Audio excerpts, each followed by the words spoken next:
Hello mdau wa Simulizi Maxi. Simulizi Maxi tunawatakia heri ya mwaka mpya 2026, ikiwa leo ni tarehe 1 ya mwezi wa kwanza ya mwaka 2026. Karibu tupate kufungua mwaka na simulizi tamu kweli kweli. You are my choice, yani wewe ni chaguo langu. Simulizi yetu inaanza ifuatavyo.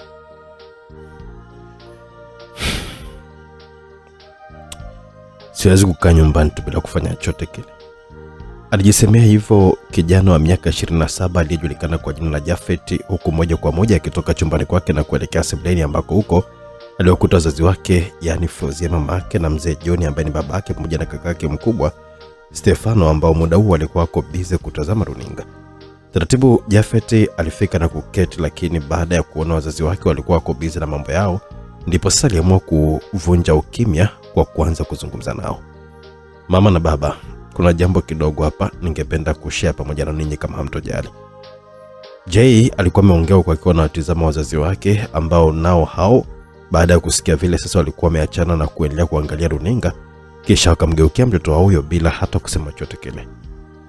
Mama na baba, mimi nimefikiria sana kuliko kukaa hapa nyumbani kama hivi na subiria ajira bora. Kama ningeweza kutumia huu muda angalau kutafuta kazi, itapendeza sana.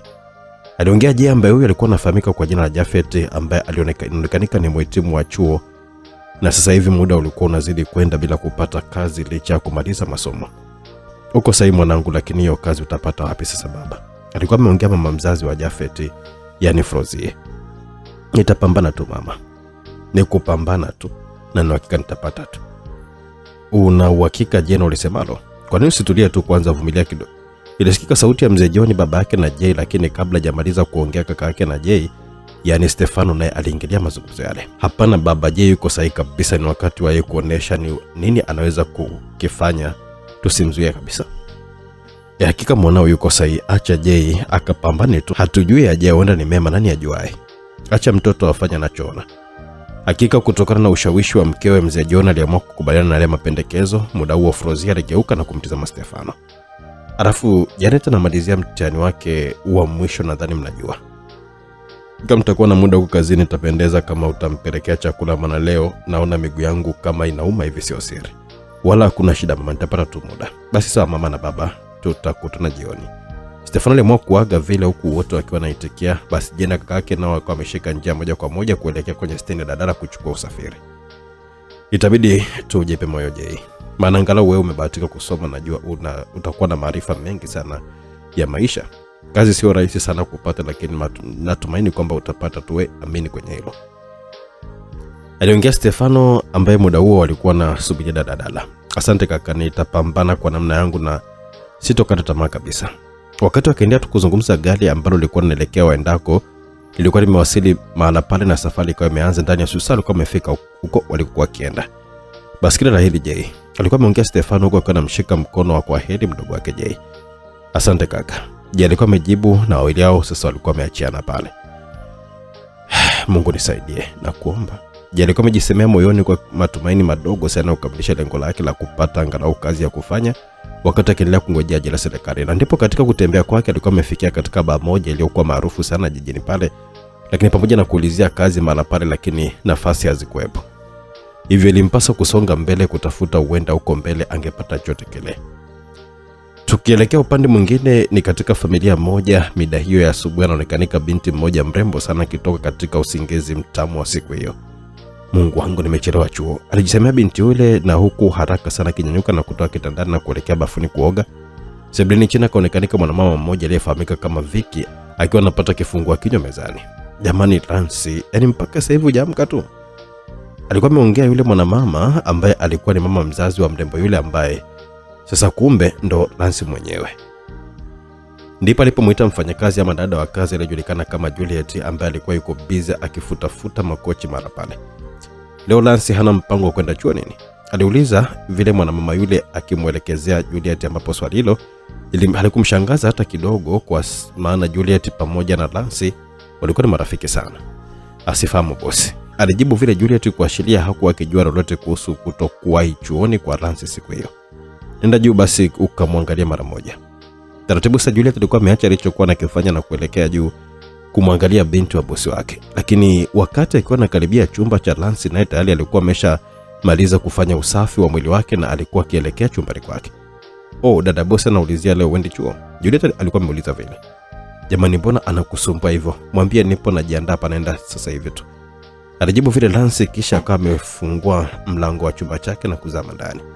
Basi Juliet akawa amepeleka taarifa zile na kuendelea na kazi zake za nyumba ile kubwa na ya kifahari sana. Ndani ya dakika 20 tayari Lance alikuwa amemaliza kujiandaa na kushuka chini mpaka mezani ambapo kifungua kinywa kilikuwa kiko tayari. Lance alikuwa amemtazama mama yake ambaye alikuwa akisoma gazeti pale mezani. Mama, mkaje? Asalamu mwanangu, mbona umechelewa sana leo? Ani usingizi tu, pia utakuwa ni uchovu wa kazi zangu. Mama, mimi naenda, utaniagia kwa baba. Kunywa kwanza chai basi. Huko mama. Basi moja kwa moja Lance alitoka nje na kuelekea ilipo gari yake aina ya Mark X nyeusi na kuondoka maeneo ya nyumbani kwao. Lakini akiwa njiani simu yake ilianza kuita, na baada ya kuitazama vizuri aligundua mpenzi wake ambaye anafahamika kama Emily alikuwa akipiga kwa muda huo. Yes baby. Uko wapi jamani? Nimekaa tu hapa nje hata sikuoni baby. Ilisikika sauti ya Emily kwenye simu yake Lance na kumfanya tabasamu tu. Umenimisi sana Sio swala la kuuliza mpenzi. Haya basi, kata simu sasa, nipo njiani naendesha, hata hivyo nimekaribia kufika, nisubiri tu hapo, nikichelewa ingia darasani. Darasani kufanya nini? Nasubiri, nipo na marafiki zangu hapa. Sawa basi. Kama dakika 15 tayari Lance alikuwa amefika pale chuoni. Moja kwa moja alikuwa ameingia ndani na kuegesha gari lake sehemu ya maegesho. Lakini kabla ya kushuka, Emily naye akawa ameshafika pale na kumfungulia mlango kwa nje. Jamani, tangu lini umekuwa mfungwa milango ya magari ya watu Kwako nimezama hata sijaelewi, hata nikiwa fundi garage wa gari lako sitojali kabisa yani. Emily alikuwa anaongea huko akiwa anamvutia Lance karibu zaidi baada ya kutoka ndani ya gari lake. Nimechelewa sana, Lance aliuliza vile akiwa anamuelekeza mpenzi wake. Kidogo tu mpenzi, alafu leo sisikia kabisa kuongea sana. Unaje kama tuondoke kidogo kwenda sinema, maana kitu changu hakiko sawa kabisa yani. Emily alikuwa ameongea huko anamshika mkono kuelekea kwenye gari lake mpaka ndani ya gari. Emily jamani, Lance alilama kimahaba huko akionekana kuulizia jambo lile kwa asilimia chache hivi. Upande wa pili tayari Jia alikuwa amejikuta safari yake inafika nje ya geti la chuo hicho. Ngoja nijaribu hapa. Jia alijisemea vile na kusogea mpaka kwenye geti lilokuwa lilionekanika sehemu aliyokuepo, ambapo alimkuta mlinzi akiwa kazini. Samani kaka, ilisikika sauti ya Jia ambaye alikuwa akimtazama tu yule mlinzi pale getini. Bila samani, kusaidia nini? Mlinzi yule naye alijibu kwa akiwa anaunganisha na swali lile la kwamba amsaidie kitu gani kijana yule. Samani kaka, nina shida na kazi, sijui naweza kuingia ndani mara moja. Kazi gani unatafuta hapa? Mlinzi yule alikuwa ameongea huko akiwa anamkazia macho kijana Jay. Kazi yote kaka mimi nafanya. Mavazi uliyovaa mbona kama vile ni mwizi? Sio kwamba na lengo la kuiba vitu ndani. Mlinzi yule alikuwa ameongea maneno yale kwa kejeli sana. Kaka unaongea ni mimi sio mwizi bwana, tafuta kazi hapa. Jay naye alijibu vile huku akionyesha kugadhabika kidogo juu ya kauli zile za mlinzi. Hapana, wewe ni mwizi. Mlinzi alikuwa ameongea huko akiwa anaanza kumsukuma Jay kwa nguvu pamoja na kumpiga mateke ya nguvu, na kitendo kile kilifanya wanafunzi sasa na wapita njia kujaa eneo lile na kuanza kushangaa tukio lile adimu sana kutokea hasa maeneo ya chuoni hapo. Wakati huko Emily na Lance tayari walikuwa wameshafika getini ili kutoka nje kuelekea sinema, lakini Lance tukio lile alikuwa ameliona. Hemu simamisha gari kwanza, huyu mlinzi anafanya nini pale? Ilisikika sauti ya mlembo Lance ndani ya gari hilo. Lance atakuwa ni mwizi tu huyo, kwa nini tuchelewe sababu ya huyo mwizi? Alikuwa ameongea vile Emily huko bado akiendelea tu kuendesha gari na kulivuka ile geti. Hapana tu kujua nini ambacho kinaendelea tu hapa, maana huyu mlinzi amekuwa na tabia mbaya sana ya kupiga na kufukuza baadhi ya watu bila kujua ni akina nani. Aliongea mrembo Lance huku sasa muda huo Emily alikuwa akimtizama tu mpenzi wake. Jamani mpenzi, Emily akawa amelama vile na kuomba basi bwana, kutokana na ushawishi ule wa mwanamke huyo mrembo kabisa ulimfanya sasa Emily kukubali kusimamisha gari na Lance akawa ameshuka ndani moja kwa moja mpaka alipo mlinzi. Samani kaka, huyu kaka amefanya nini, mbona unampiga vibaya hivyo? Mlembo huyo alitupia swali lile kwa mlinzi yule baada ya kuwa tayari ameshawasogelea, huku muda huo wanafunzi na wapita njia wengine walikuwa kivuta tu midomo yao baada ya kujua kabisa uwepo wa binti yule mahali pale haukuwa wa kuuliza tu, bali ulikuwa ni wa kuachanisha ugomvi, kitu ambacho wengi hakukipenda ukizingatia uwaga ni matukio adimu sana kutokea mahali hapo, na mara nyingi matukio kama hayo huaga hakuna anayependa kuamlia zaidi ya kutizama nani ambaye ni mshindi tu. Huyu ni mwizi, alikuja hapa anajaribu kuiba vitu vyangu. Mlinzi yule alikuwa ameongea vile huku sasa akimfanya kijana yule Jay akibaki na mshangao tu. Una uhakika? Na ndio maana nampiga. Mlinzi yule alikuwa amemjibu kwa kujiamini sana. Amekubia vitu gani? Wakati mazungumzo yalikuwa yanaendelea, yeye alionekanika kuwa kimya tu, huku michirizi ya damu ikionekanika kwenye uso wake. 3.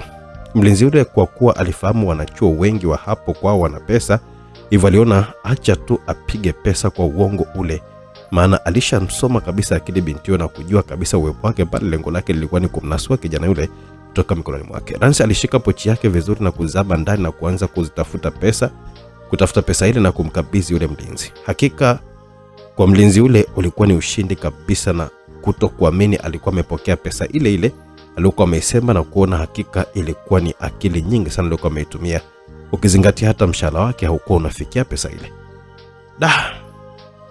Muda huo Emily tukio zima alikuwa kiliangalia tu ndani ya gari lake, na ndipo aliamua kutoka nje ya gari lake na kumsogelea Lance karibu zaidi. Umechanganyikiwa wewe? Emily, mbona naomba usinifoke tafadhali. Umesitisha safari yetu kisa huyu mpumbavu mmoja tu. Emily akaendelea kuwaka vile bila ya kujali umati uliokuwa huko mahala pale kwamba walikuwa wakiwafaidisha tu bure. Emily, uone kuna watu wengi sana hapa, hebu tulia basi. Lance naye alikuwa ameongea japo kwa sauti ya chini sana wengine wasisikie. Sijali hata kidogo, yani upo kama mara mmoja tu vipenda watu yani. Hakika maneno yale yalimchoma sana Lance moyoni, huku muda huo watu nao walikuwa wanaanza kupungua eneo lile. Emily naye kwa hasira aliingia kwenye gari lake na kuondoka zake pale chuoni. Muda baadhi ya marafiki zake Lance walikuwa wamemfuata, japo alionekanika kutokuwa na hamu ya kuongea na jambo lote lile. Sasa je, baada ya kushuhudia tukio zima alijikuta akiwa na jinsi yeye ndo chanzo cha yale yote, hivyo aliamua kumsogelea binti yule ambaye ndo Lance karibu zaidi. Haya sasa, je, unafikiri ni kitu gani kitaendelea? Pia ndio kwanza ni sehemu ya kwanza msikilizaji, lakini utamu unaanza kukolea. Je, sehemu zifuatazo itakuwaje?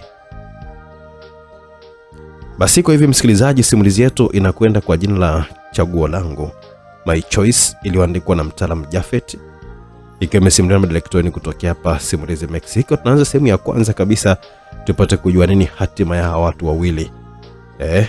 Tukiwa tuko na Jafet Lufungulo, Director kutoka Simulizi Mexico, niko nyuma maki kama kawaida. Tunaanza simulizi yetu kwa namna hii. Tunaendelea. Taratibu ujia alikuwa amemsogelea yule binti, japo ni kweli hakuwa akimfahamu, lakini kutokana na ukarimu wake basi je angeonekanika mchoyo fadhila kama tu asingemrudishia shukrani kwa kumuokoa na maswaibu yale yaliyokuwa namkuta muda mchache uliopita.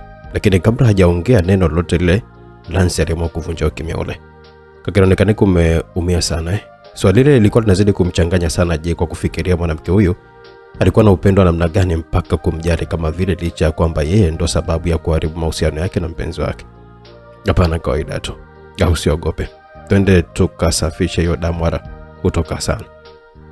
Alikuwa ameongea vile Lance, maneno yalikuwa yanazidi kumfanya je kushindwa kuelewa moyo gani wa dada yule ulikuwa umeumbwa nao, japo hakuwa na namna yote ile ya kuweza kukataa. Moja kwa moja alikuwa ameelekea mpaka sehemu aliyokuwa ameegesha gari lake na kutoa kitambaa kwenye begi lake na kumkabidhi Jay ili kujifuta michirizi ya damu ile. Dada, nashukuru sana kwa msaada wako. Hakika bila wewe sijui ningelikuwa nipo kwenye hali gani mimi, maana mlinzi amenisingizia tu na wala sikuwa na huo mpango wa kuiba kitu chochote kile. Jay ama muite Jafet alijitetea vile ili kujenga uaminifu kwa mwanamke yule ambaye kwake alimuona zaidi ya mwokozi wake. Polisi na mlinzi ana matatizo yake, sijui ni familia yake na mchanganya ama ni pombe. Maana sio mara ya kwanza, ni mara kibao sana anapiga na kufukuza watu, japo ila leo amekuwa ni wa moto zaidi mpaka amekuumiza. Anyway, mimi naitwa Lance. Lance alikuwa ameongea vile huko akiwa na mnyoshia mkono kijana yule baada ya kujitambulisha jina kwake. Naitwa Jafet, ama unaweza kuniita tu Jay. Jafet alikuwa ameongea vile huko akiwa anamshika mkono mrembo yule kama kusalimiana sasa. Jay, pole sana kwa yote. Asante sana Lance. Kwa hiyo ulikuwa unatafuta, lakini kabla Lance hajamaliza Jay akamedakia. Nilikuwa natafuta kazi, sema ndo mlinzi alinizuia nje pale. Kumbe ndio dada. Moja kwa moja Lance alikuwa amefikiria kichwani na kupata wazo, kisha akamtizama Jafet na kumwomba sasa amfuate alipokuwa akielekea, na ndipo kweli walikuwa wameanza kuongozana mpaka sehemu ya mgahawa ambao haukuwa huko mbali na ulionekanika kujaza wanafunzi kwa mahitaji yao. Lance alikuwa amefika pale na kumfuata rafiki yake akiwa ameketi akiperuzi tu mitandaoni kwa simu yake. Habari yako Melina. Lance alikuwa ameongea vile huko akiwa anamwelekezea rafiki yake huyo ambaye muda wote hakuwa amewaona wakiwa wanaingia mara pale, kitu kilichomfanya ashtuke kidogo na kutizama sauti ilikotokea. Oh Lance, umenishtua sana, sio siri au unataka nife mapema? Melina alijibu vile na kuongezea utani kidogo. Jamani, sasa vipi kama ningekugusa sindo ungebaki mifupa tu hapa? Lance aliongea huku akimtizama Jaffe ama Jay kama anavyopenda mwenyewe kufupisha jina lake. Jay huyo hapa anaitwa Melina. Melina huyo hapa ni Jay. Lance alikuwa ametoa utambulisho ule mfupi. Habari Jay, Melina kama msalimia. Salama tu Melina. Karibuni. Melina kama ameongea vile kwa anatizama kwa zamu Lance pamoja na huyo kaka ambaye hakuwa kimfahamu kabisa. Asante rafiki yangu, huyo kaka nimemleta hapa, anahitaji kazi yote ile, natumaini utakuwa una uhitaji wa wafanya kazi. Jamani, mbona nafasi za kazi lisha muda mrefu umepita? Oh, basi naona mambo mengi sana kichwani mwangu ese, lakini tafadhali Jay, ametafuta sana kazi. Uzuri wake hachagui kazi, ni bora hata ungemfikiria hilo. Jay, unaweza kuhudumia wateja? Melina alikuwa ameongea vile huko akiwa anamuonesha wafanyakazi wake ambao hao walikuwa tu wakiendelea na kazi zao. Jay bila kuchelewa, ndio Melina naweza. Basi sawa, mshahara wako nitakulipa baada ya kazi. Asante sana Melina. Jay alishukuru tu. Basi moja kwa moja Jay alielekea chumba alichokuwa ameelekezwa na kuchukua sare ambazo angezitumia kwa kazi ile. Turudi walipo Lance na Melina. Huyu mkaka umekutana wapi? Na ni Jay? Ndio. Rafiki yangu. Kauli ile ilimfanya Melina kumkazia macho rafiki yake Lance. Tangu lini wewe, mbona sijai kukuona mkiwa pamoja? Melina, shida iko wapi jamani? Kwanza kichwani na mambo mengi, nahisi kabisa kichwa kinaniuma. Kulikoni tena kinauma? Acha tu.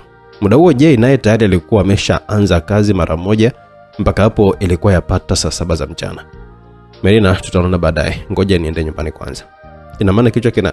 Lakini kabla Melina hajamaliza kuongea, likaonekanika kundi la watu watatu likiwa linafika pale mezani walipo Lance na Melina. Wote walikuwa wamewatambua wale watu, na mara nyingi kundi lile likishafika pale lilikuwa linasifika sana kwa umbea. Oh Lance, naona leo umekuwa shujaa, sisi sijapata kuona. Ilisikika sauti ya mdada mmoja hivi kati ya wale watatu ambaye alijulikana kama Violet, akiwa anaongea akimwelekezea Lance maneno ambayo kusema ukweli yalimkera sana Lance. Shujaa nini? Melina kama uliza vile huko kwa anatizama wanawake wale ambao aliwafahamu vizuri tu. Kwa nini hujasikia Melina?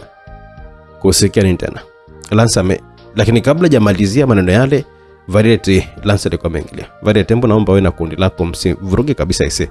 Tafadhali mfanyeni kilichowaleta hapa. Lance, nini kimetokea kwani? Mbona kama vile sielewi? Tutaongea baadaye. Lance akanyanyuka na kuondoka sehemu ile ya mgahawa na kutoka nje kabisa. Mbona ameondoka kwa hasira? Alijisemea Jaffe ama Jay moyoni mwake na kuendelea na kazi yake ile. Nini kimetokea cha umbea? Ilisikika sauti ya Melina ikiwa inamwelekezea Violet. Lance kaokoa mkaka mmoja hivi getini, alikuwa anapigwa sana na mlinzi. Mkaka gani tena? Melina alikuwa ameuliza kwa shauku sana. Sio huyo mfanyakazi wako mpya? Ilisikika sauti nyingine kati ya wale wadada watatu ambaye huyu alikuwa anafahamika kama Vanessa, ambaye alikuwa ameongea huku akiwa anageukia nyuma na kumtizama Jay ambaye alionekanika kuwa busy na kazi yake. Jamani, ndio maana Nancy hayuko sawa leo. Kwani hujui shoga? Shida yako inapitwa na mambo mengi sana wewe. Emily kamfokea mbele ya watu kisa huyo mkaka kutetewa mbele ya mlinzi. Vanessa alikuwa anaonekanika kuzidi kumwaga umbea bila kuwa na break. Lakini na nyie mmezidi sana. Kwa nini msingesubiria kwanza akaondoka? Nyie mnaropoka tu mazima jamani. Tupatie chakula bana, njaa imeshatushika hapa. Leta chips kama kuna ndizi pia tuweke. Basi oda ile Melina alikuwa amezingatia kwa kuagiza mfanyakazi mmoja kufuata maagizo yale. Turudi alipo Lance, moja kwa moja alikuwa mmoja kuelekea sehemu alikopaki gari lake, lakini kabla hajafika karibu, mara aliona gari la Emily likiwa linaingia chuoni mle na kusema mbele yake. Kichwani Lance alikuwa amekereka sana na Emily, haraka sana alikuwa amesogelea gari lake kwa ajili ya kuingia, japo Emily naye alimkimbilia na kumshika mkono kumaanisha kwamba alitakiwa kuongea juu ya kile kilichotokea.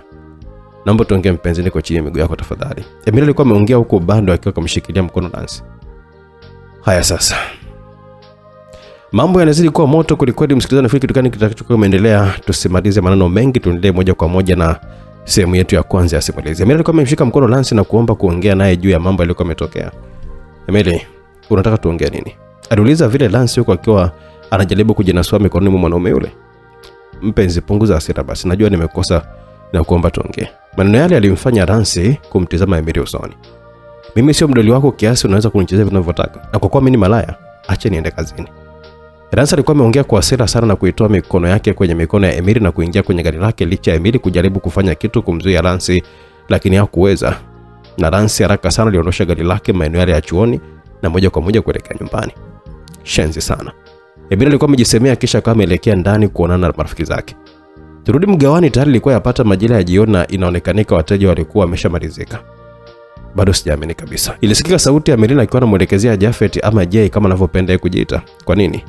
Umefanya kazi tena kwa haraka mno kuliko hata wenzako. Kauli ile ilimfanya Jay kutabasamu kwa mbali. Hapana, mbona nilikuwa nafanya kawaida sana bosi? Hapana, hayo ni maneno yako. Basi Melina alitazama ndani ya pochi yake na kuchukua noti 5 za 10,000 na kumpatia Jafet. Umefanya vizuri sana japo mwanzo sikuamini kama ungefanya kazi vizuri hivi. Bosi, lakini ndani nyingi sana hizo, mbona nimefanya kazi kama wengine hapa? Jafet aliongea vile kwa kana mtazamo bosi wake yule. Wewe chukua tu, hakuna tatizo kabisa. Asante sana bosi. Hakuna shida, nito tu Melina Jafet. Wala hata sio tabu. Melina alikuwa ameongea vile kwa kifunga pochi yake kwa zipu na kumtizama mwanaume yule. Asante sana Melina. Sawa, tutakutana kesho natumaini. Basi wale walikuwa wameachana na kila mmoja kama ameshika uelekeo wake kurudi nyumbani. Mungu asante kwa rehema zako. Jafet alijisemea moyoni huku muda huo alikuwa akielekea kituo cha daladala kwa ajili ya kuchukua usafiri. Ngoja nimpigie kwanza kaka. Alijisemea vile Jafet huko akiwa anatafuta namba ya kaka yake kwenye simu yake ile ndogo ya batani, na kisha namba ilianza kuita na kidogo ilipokelewa. Kaka unanileaje huko? Mimi mzima kabisa, sijui wewe. Stefano alijibu vile. Mimi mzima tu kaka, ninamshukuru Mungu sana nimepata kazi bana kaka. Ilisikika sauti ya Jafet upande wa simu ya Stefano. Kwani mdogo wangu? Ndio kaka, yani hivi sasa niko kituoni hapa nasubiri kurudi nyumbani. Sawa, tangulia na mimi bosi akiniruhusu basi nitakuja muda so mrefu. Sawa kaka. Aliongea Jafet na safari kuanza kurudi nyumbani. Tani majira ya usiku nyumbani kwa Ransi, ambapo kwa wakati huo alikuwa yuko nje akipata hewa safi kusubiria chakula cha usiku. Ghafla simu yake ilianza kuita. Ransi baada ya kuitazama simu aligundua alikuwa anampigia simu wako mwingine bali Emily mpenzi wake. Lakini Ransi kila kikumbuka yaliyokuwa yametokea siku hiyo hakuwa hata na hamu ya kuona sura yake tena. Haraka alikata ile simu. Achana na mimi. Ransi alisonya kimoyomoyo na muda kidogo ujumbe uliingia kwenye simu yake kukisomeka. Kwa nini unanifanyia hivi? Muda kidogo kaingia ujumbe mwingine tena. Nipo nje na kusubiria. Zile jumbe zilimshtua kidogo Ransi baada ya kujua Emily alikuwa yuko nyumbani kwao. Mungu wangu, anataka nini huyu? Ransi alijisemea huko akiwa ananyanyua pale chini ya bustani akiwa na glasi yake ya juice na kuanza kutembea kuelekea getini moja kwa moja na kutoka nje kabisa, ambapo alikuta gari la Emily likiwa liko tupu. Emily asionekanike. Hata baada ya kuangalia kila sehemu Emily hakuonekana zaidi ya gari lake tu.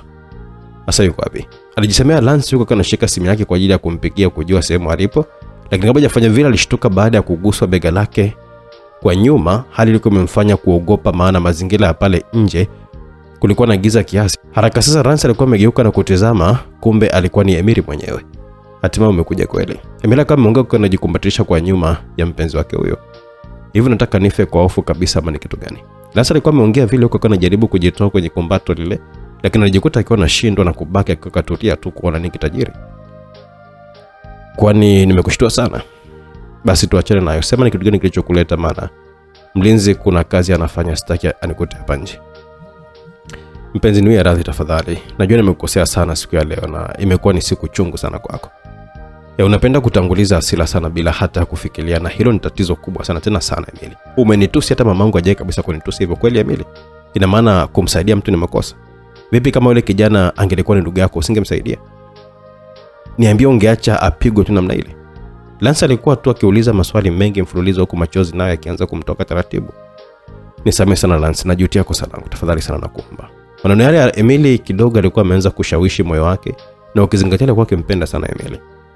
Kama kweli unamaanisha Emily, hebu naomba uache tabia ya kwenda klabu, pia uache hizo hasira zako. Kuna mambo mengi sana tunahitaji kuyaweka sawa kwenye kampuni. Ina maana umenisamehe? Emily alitupia swali lile huko asiamini maneno yale alikuwa ametoka kuongea mpenzi wake. Kwa sharti uache kwenda klabu usiku. Pia upunguze hasira zako, alafu kitu kingine, kama kweli unajutia kosa lako, naomba unisurprise kwa kitu kizuri. Ili iwe ni kama ishara ya kujutia kosa lako, na mimi pia nitakusurprise kitu kizuri kama ishara ya kumaanisha kweli nimekusamehe kwa dhati.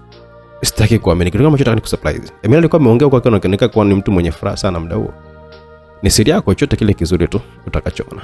Sawa mpenzi, hakuna shida. Tutaonana kesho chuo na ninakuahidi nitaacha kila kitu kwa ajili yako. Niamini mimi mama. Emily alikuwa ameongea kwa akiwa anazidi kumkumbatia zaidi mrembo yule. Nitaamini hiyo kesho na kuendelea.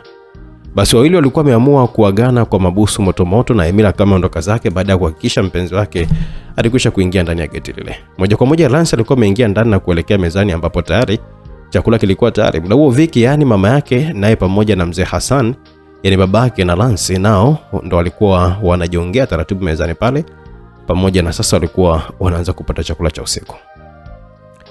Julia, tembuka niwekee simu yangu chumbani, aliongea Lance akiwa anamuelekeza binti wa kazi aliyekuwa mara pale. Mwanangu, nimekuona natoka nje, kwani kuna tatizo?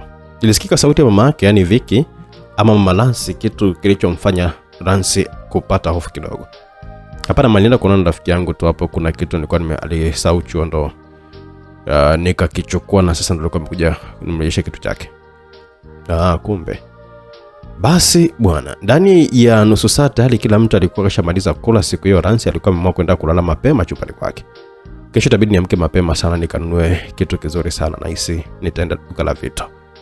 Lance alikuwa amejisemea tu vile huko kitabasamu kwa muda huo, huku nako upande wa pili naye alikuwa anawaza kama alivyokuwa anawaza mpenzi wake Lance huyo Emily, juu ya zawadi gani ambayo ingempendeza sana mpenzi wake. Na ndipo naye alikuwa ameamua kupata wazo la kwenda kwenye duka moja maarufu ndani ya jiji lile ambalo lilikuwa linahusiana na uzwaji wa vitu vya thamani. Sasa tukumbuke duka lilokuwa amewaza Lance ndio duka lilokuwa anawaza pia Emily. Ama tunaweza kusema wazo alikuwa amegonga sehemu moja. Je, unahisi ni kitu gani kitatokea? Endelea kubaki na mimi msikilizaji. Hii ni You Are My Choice, yani wewe ni chaguo langu. Wawili hao bwana walijikuta wakiwa na mawazo ya kufanana, hasa baada ya kila mmoja kuwaza duka moja bila kujuana kama wote walikuwa wametokea kufanana mawazo ya jambo moja. Hatimaye sasa kesho yake iliwadia, ambapo ikiwa ni majira ya asubuhi na mapema, sauti nzuri za ndege wakiwa naimba zikiwa zinaendelea kusikika wakitumbuiza masikio ya binti Lance chumbani kwake. Taratibu sasa usoni mwa mwanadada huyo ilionekana tabasamu, huku muda huo akionekanika kufumbua macho yake, kisha akajinyanyua mahala pale na kuelekea bafuni kwa ajili ya kuoga. Muda huo nyumbani kwa Emily naye tayari kwa amekwisha kuamka na kuanza kujiandaa kwa ajili ya kutoka kidogo, na ndipo alipokuwa chumbani kwake sasa mara simu yake ilianza kuita. Na tena asubuhi yote hii alijisema Emily kwa kana sogelea simu ile na kuitazama, ndipo sasa tabasamu likawa limejionyesha waziwazi, hasa baada ya kugundua mpigaji alikuwa ni mpenzi wake aliyefahamika kama Anna, kutokana na jina hilo kusomeka kwenye simu yake huku likiwa limepambwa sana na makopa, ama kwa namna nyingine huyo Anna alikuwa ni mfanyakazi wake katika kampuni anayomiliki yeye na babake. Ndipo Emily aliamua kuipokea. Mbona asubuhi sana leo, kwani kuna shida? Hapana, hakuna shida, ni vile tu mwenzako nimekumisi tu leo. Vipi leo naweza kuonana na wewe kama utojali? Ilisikika sauti ya Anna akiwa anaongea namna hiyo kwenye simu ya Emily. Sanjo Bacteria Shop, hata hivyo umejiongeza ese kunitafuta, maana nataka kuelekea huko na hisi utanikuta huko. Emily alikuwa ameongea bila hata kujua kwamba hata mpenzi wake naye alikuwa akijiandaa kuja mahala hapo sehemu maarufu katika jiji hilo. Asiwezi kuchelewa na kupenda sana. Mimi pia. Basi mazungumzo alikuwa ameishia pale, na moja kwa moja Emily akawa ametoka nje na kuelekea lilipo gari lake aina ya Crown Athletes ya silver na kuingia ndani, na muda mchache alikuwa ameliondosha gari lile mahala pale. Turudi kwa mrembo wetu wa simulizi, yani Lance mwenyewe akiwa mezani pamoja na mama yake. Mbona leo mapema sana, kuna nini? Akauliza vile Vicky kutokana na kuamka mapema kwa binti yake.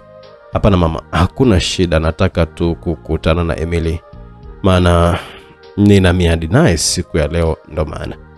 Wakati huo mama Lance alikuwa akimtazama binti yake usoni. Mwanangu na furaha? Akauliza vile Vicky, swali lilikuwa limemfanya Lance kushtuka kidogo. Kwa nini mama? Lance alikuwa ameuliza vile tu, kunaye akawa anamkazia macho mama yake. Hapana mwanangu, nimeuliza tu. Kawaida tu mama, sio sana. Kwa nini? Wakati tunagombana kila wakati, ila hilo ni tatizo kubwa sana kwangu. Amekupiga? Vicky alikuwa ameongea kuonyesha hofu kidogo. Hapana mama, hajanipiga. Angenifanyia hivyo kwa nini sasa niende kuonana naye? Kampuni yetu ipo chini yao na unajua kabisa wao ndio wanatubeba kiuchumi. Nalijua hilo mama. Lance alikuwa amejibu huku maneno yale ya mama yake akimfanya kukumbuka siku ya kwanza ambapo babake alikuwa amelazwa hospitali baada ya kupokea taarifa kwamba kampuni yake imefilisika baada ya wizi wa hela za kampuni yake kuibiwa kwenye akaunti yake ya benki. Jambo lile lilikuwa limempa hofu kubwa mno mzee Hassan na kupelekea kupata mshtuko wa moyo, huku muda huo Vicky pamoja na mwanae Lance walikuwa wakiomba tu kwa Mungu kunusuru maisha ya mpendwa wao mzee Hassan. Na ndipo alipotokea Emily na babake mzee Dennis walifika na kuwapa ofa ya kuwainua kiuchumi pamoja na kuunganisha mahusiano ya kifamilia zao mbili, yani familia mzee Hasani pamoja na familia ya mzee Hakim. Yani kwa namna nyingine mzee Hakim alipendekeza binti yao Lancy amkubalie mwanae kuwa kwenye mahusiano naye na ikiwezekanika kuja kuoana kabisa, maana kijana wake Emily alikuwa akimtaka sana Lancy bila ya kuwa na matumaini ya kumpata, na kulingana na hali waliokuwa nayo familia ya mzee Hasani, basi walikubali ofa ile, na hapo ndipo rasmi mahusiano kati ya Emily na Lancy yalipoanzia mpaka sasa. Unawaza nini? Sauti ile ilikuwa imemshtua kidogo Lancy na kumfanya kuachana na kumbukumbu ile ya kujuana na Emily kwenye kipindi kigumu ambacho hakuwa amekifikiria kama ingelikuwa vile. Uko sawa? Lakini ndio mama, nahitaji kuwa haraka. Haya sawa, kwa makini uko na kwenda mwanangu. Sawa mama, nashukuru pia ni utaniagia kwa baba akiamka. Sawa. Lancy muda huu alikuwa akitazama Juliet ambaye alikuwa akifanya usafi nje. Juliet, baadaye mdogo wangu. Sawa dada, fika salama. Asante sana. Moja kwa moja Lancy akawa ameelekea kwenye gari lake na safari kuanza kuelekea mjini kwenye duka lile la Macteria Shop, duka maarufu ndani ya jiji lile ambalo na Emily pia alikuwa yuko pale bila ya kujua chochote kile. Turudi alipo Emily ambaye tayari alikuwa ameshafika na kumaliza manunuzi ya maua pamoja na vitu kadha wa kadha vya samani.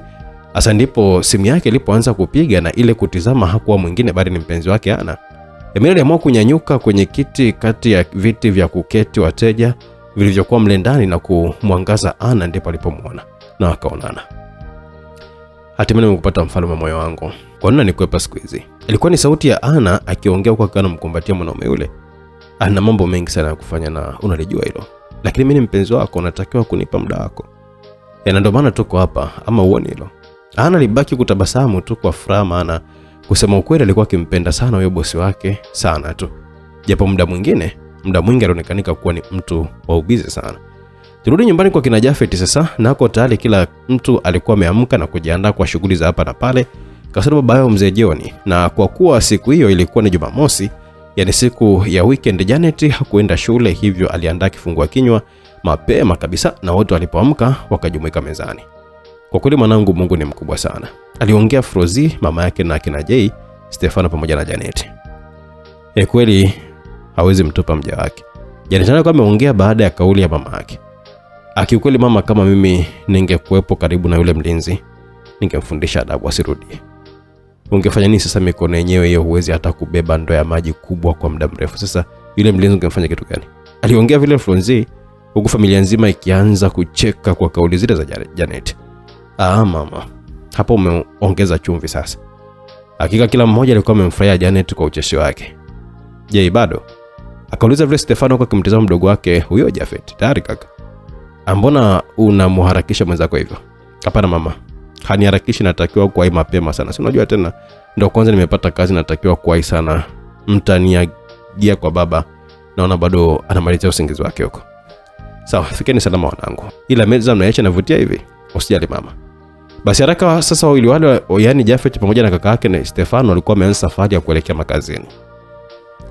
Lancy naye alikuwa ameshafika dukani pale na kushuka ndani ya gari lake, huku akiwa anachukua simu yake kwa ajili ya kumpigia Emily kujua kama alikuwa yuko chuo mara, lakini kutupa macho mbele akaona gari ambalo lilifananisha sana na gari la mpenzi wake Emily.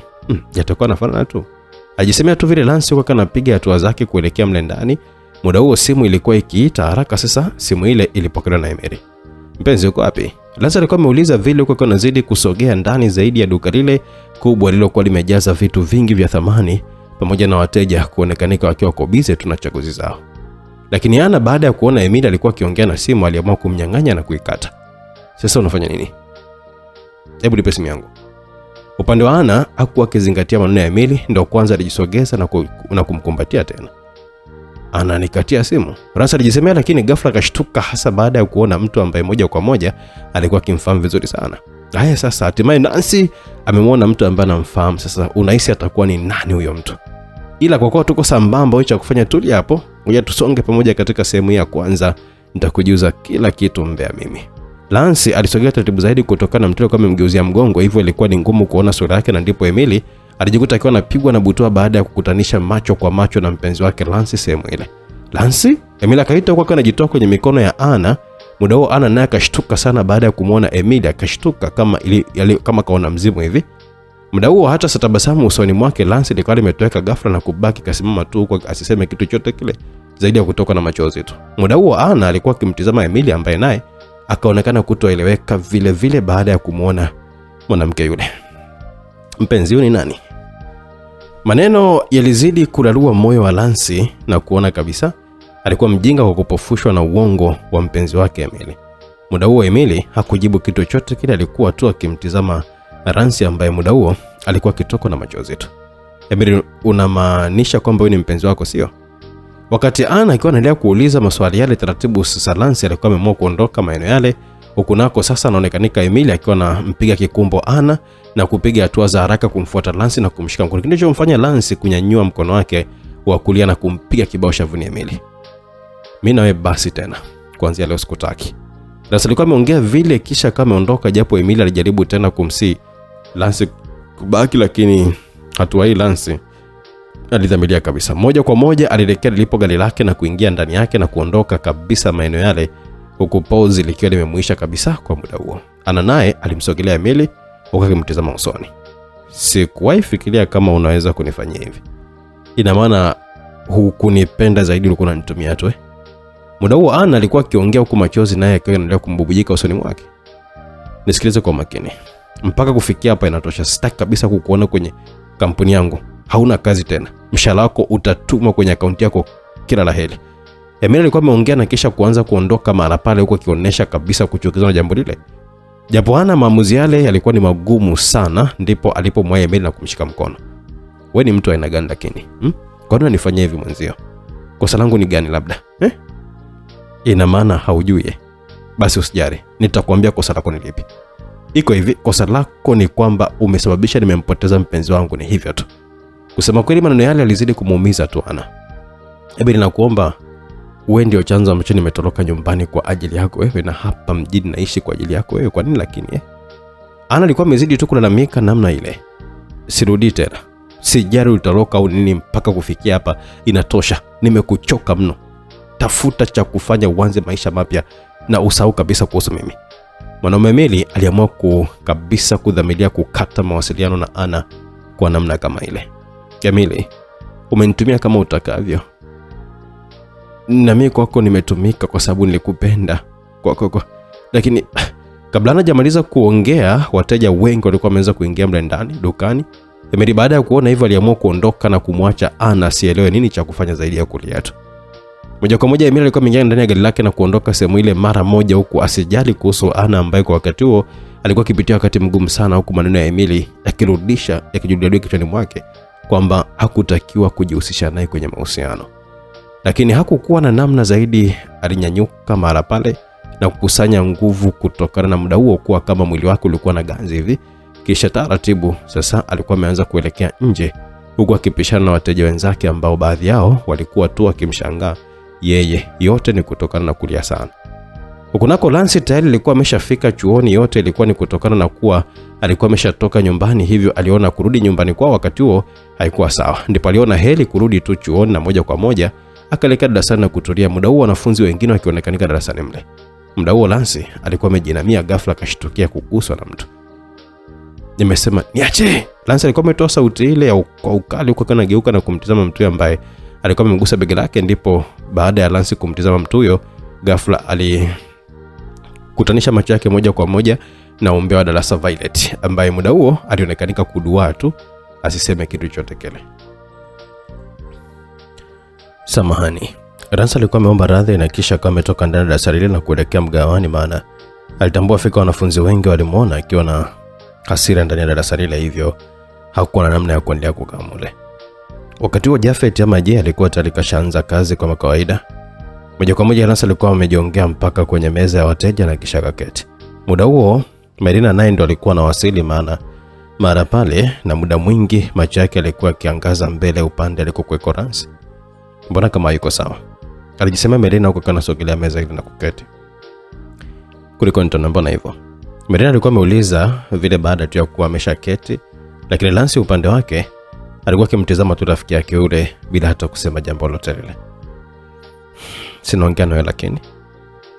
Marina, unaweza kuniacha kidogo tafadhali sana? Maneno yale yalimfanya Melina kutambua fika kwamba Ransi ana tatizo. Mimi ni rafiki yako, sasa unanificha kitu gani? Na au ina maana uniamini?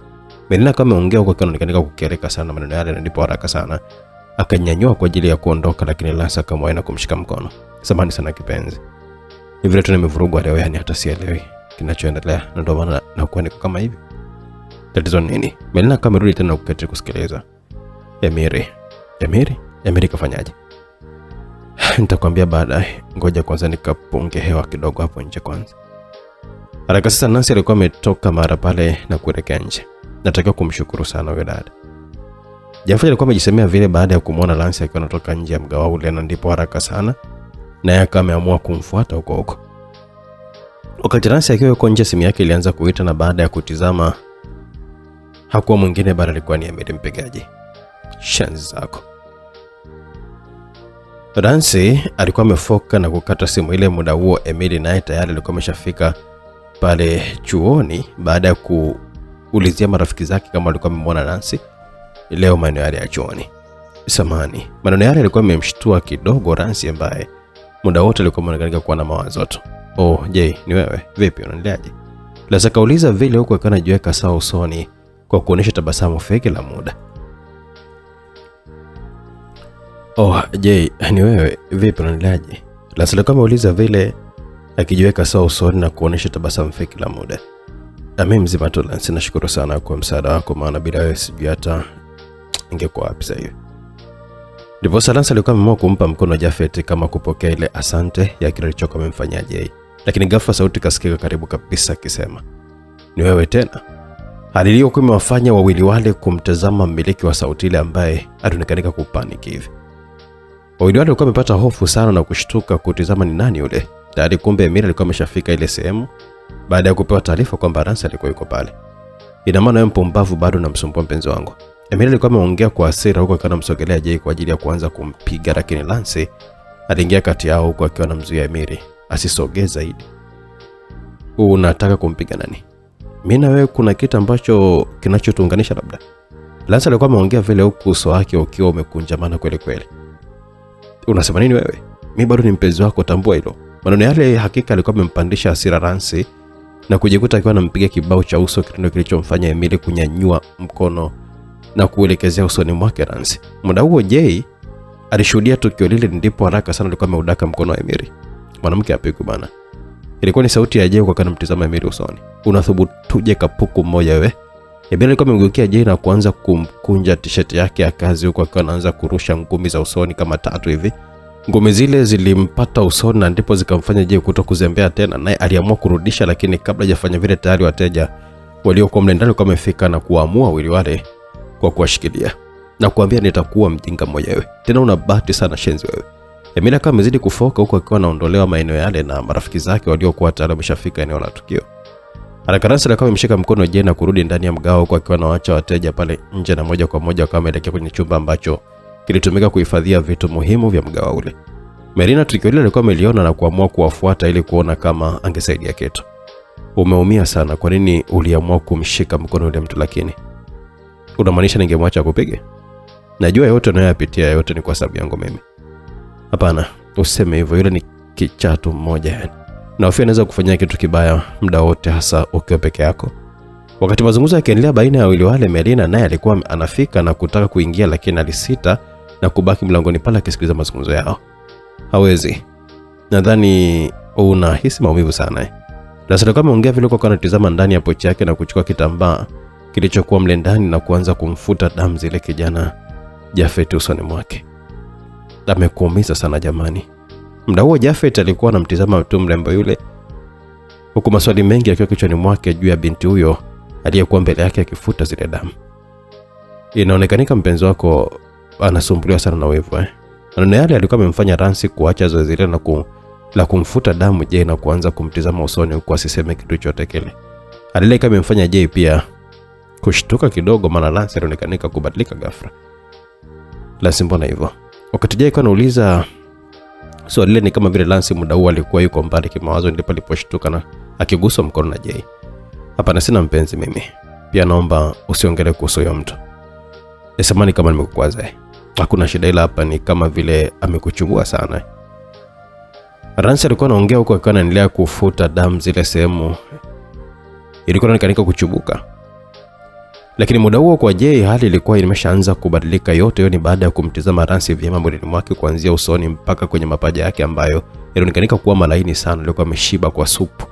Ama tunaweza kusema kijana wa watu ni kama alikuwa akiongea na malaika wa mbinguni, kwa maana alivyokuwa amebarikiwa uzuri. Muda huo kutokana na ukimya wa Jay, Lance alishtuka kidogo huko akamtizama Jay usoni.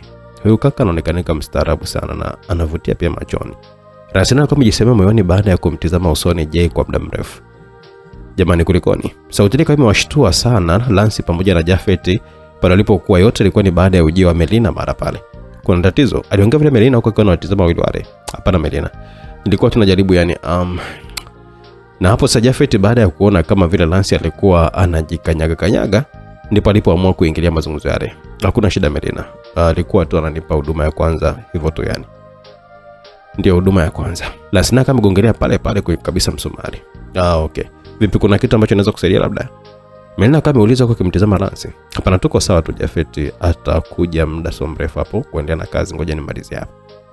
Sawa basi. Melina kama aondoka katika chumba kile. Nadhani kuna kitu. Melina alijisemea tu vile moyoni. Kama Jeladi itazidi, hebu naomba unifahamishe na hizi ni namba zangu za simu. Lance alimpatia kadi ile Jay. Asante sana, lakini sioni kama hili ni jeraha kubwa kiasi hicho. Hapana, usiogope, najua mimi ndio chanzo cha wewe kuwa hivyo, acha nishughulikie mwenyewe. Muda huo Jay alikuwa yuko kimya tu kwa muda kidogo. Sawa, Jay alisema kwa anachukua kadi ile ambayo ilikuwa ni business card iliyoambatana na namba za mrembo yule.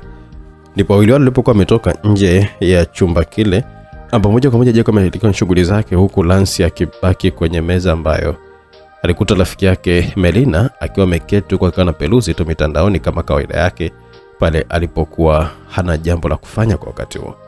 Turudi moja kwa moja alipo Emily, ambaye kwa wakati huo baada ya ugomvi ule alikuwa ameamua kuelekea kwa babake mzee Dennis, ambaye muda huo alikuwa na wanawake pale sebuleni. Waambie watoke kwanza hao mara ya baba. Ilikuwa ni sauti ya Emily akiwa anamuelekezea babake mzee Dennis, ambaye naye muda huo aliamuru kwa kutumia tu ishara wanawake wale watano kwa idadi yao wakawa wametoka nje pale sebuleni mara moja kwa lengo la kupisha mazungumzo baina ya baba na mwana.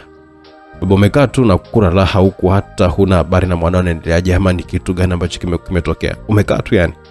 Emily alikuwa ameongea vile kwa hasira sana. Muda huo Dennis alikuwa katulia tu kimya kimtazama mwanae. Nini kimetokea Emily? Lance baba. Lance ananitesa sana baba, nampenda sana Lance lakini halioni hilo, ananiumiza kila siku baba. Emily alikuwa akiongea kwa hisia kabisa maneno yale mbele ya baba yake. Nikajua labda kampuni yetu imefirisika na sisi zamu yetu kuonja vumbi, kumbe ni mwanamke ndo amana kusumbua kile. Dennis alikuwa ameongea huko kana tabasamu kidogo. Baba wewe unafahamu zaidi familia yake, hebu nenda ukatoe mahali mapema sana, nataka nimuoe kabisa haraka iwezekanavyo tafadhali. Maneno yale yalimfanya Dennis kukaa kimya kidogo akionekana kutafakari jambo fulani hivi. Sasa mwanangu mwenye anajua kabisa kutulia mwanamke mmoja, alafu sasa hivi unakuja na wazo la kuoa kabisa kweli? Hapana baba, naweza kutembea na kila aina ya wanawake lakini moyo wangu bado upo kwa yule binti baba.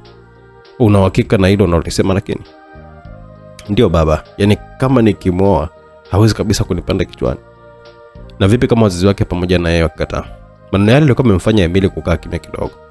Sina kuuliza sasa mbona uko kimya ama unajibu? Dennis aliuliza vile kumwelekea mwanae yule ambaye alimuona chizi wa mapenzi na wakati alikuwa na uwezo wa kuwa na mwanamke yoyote yule na sio kumganda mwanamke mmoja kama vile. Baba, kama ni hivyo basi sina namna nyingine zaidi ya kumtishia wazazi wake kifo. Licha ya kuwa wako chini yetu kwenye kampuni, ikiwezekana nitawaua tu. Haya sasa, mpango wa Emily dhidi ya kumpata tena Lance awamu hii anakuja na mpango wa kutimiza dhamira mbaya juu ya familia ya ex wake. Tuendelee kufuatilia msikilizaji kuona mambo yalivyokuwa. Hivi unajua unachotaka ukifanya ni hatari sana.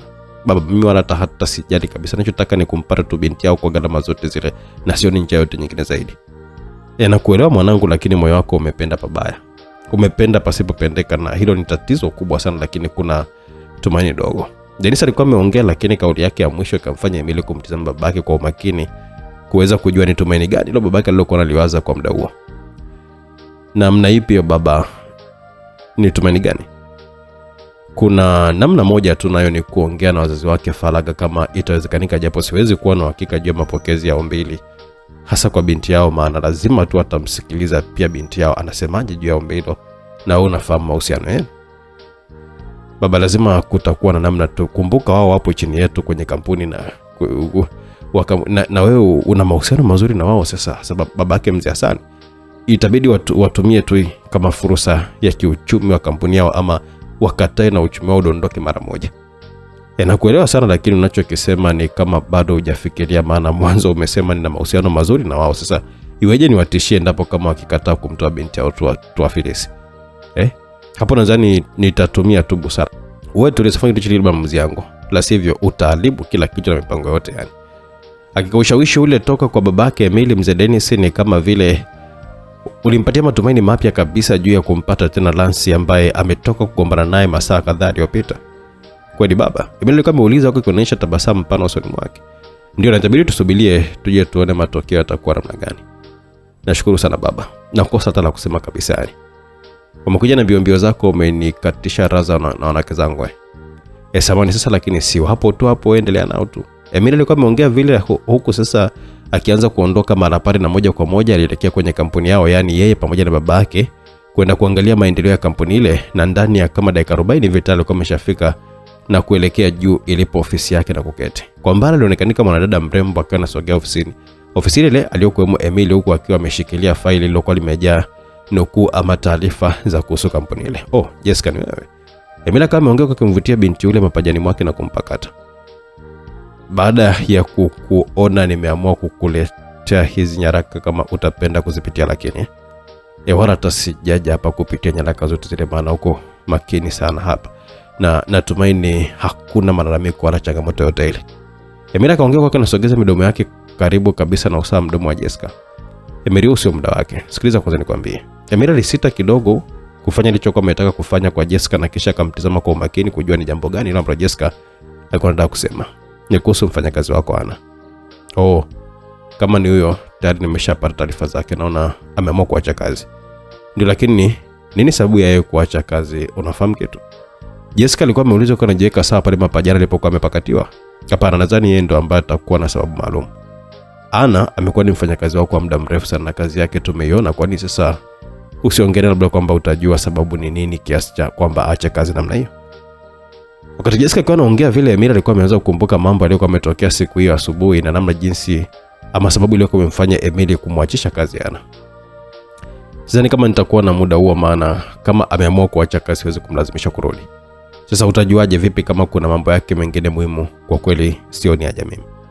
Sawa, Jessica alinyanyuka kwa ajili ya kuondoka, lakini Emily moyoni mwake alionekana wazi alipenda zaidi uwepo wa Jessica mle ndani ya ofisi ile, hadi ilikuwa imemfanya kumvuta kiuno chake wakati alipokuwa akijinyanyua kwa ajili ya kuondoka. Kuna haja ya kunikimbia kila wakati. Emily aliongea kwa kana msogeza karibu zaidi na kuanza kumkisi binti yule, makisi ya haja ambayo muda huo Jessica naye hakuwa mzembe, naye sasa alikuwa ameanza kutoa ushirikiano kwa bosi wake yule ambaye pia licha ya ubosi bado alikuwa ni mtu wake, yani mpenzi wake, bila ya kujua Emily alikuwa ni playboy ama mtu wa kuchezea tu wanawake na kuacha atakavyo. Na kama angelijua hilo, basi sidhani kama angeweza kukubali kuendelea kuvua tutu wake mbele ya mtu kama Emily. Kadri muda ulivyoanzidi kwenda, mambo yalikuwa yanapamba moto ofisini mle, na mwisho wa siku Emily alilala na Jessica kama ilivyokuwa kawaida yake, na kila alipokuwa akimhitaji Jessica basi hakuwa mtu mgumu wa kuweza kujivuta zaidi. Alijipeleka mwenyewe na ofisi hiyo ambayo ilikuwa na chumba maalum kwa ajili ya kujivinjari kama hivyo wanavyofanya muda huu. Na ndipo ndani ya masaa mawili wawili wale wakaonekana kitandani, huku kila mmoja akiwa amenamwangalia mwenzie. Emily, nakupenda sana, naomba unipe uhakika kama kuruta niwe mkeo. Kauli ile ilimfanya Emily kubaki kimya kwa muda, huku akaendelea tu kumtizama mwanamke yule aliyekuwa yuko mbele yake pale kitandani, tena akiwa mtupu kabisa pasipokuwa na nguo yoyote ile.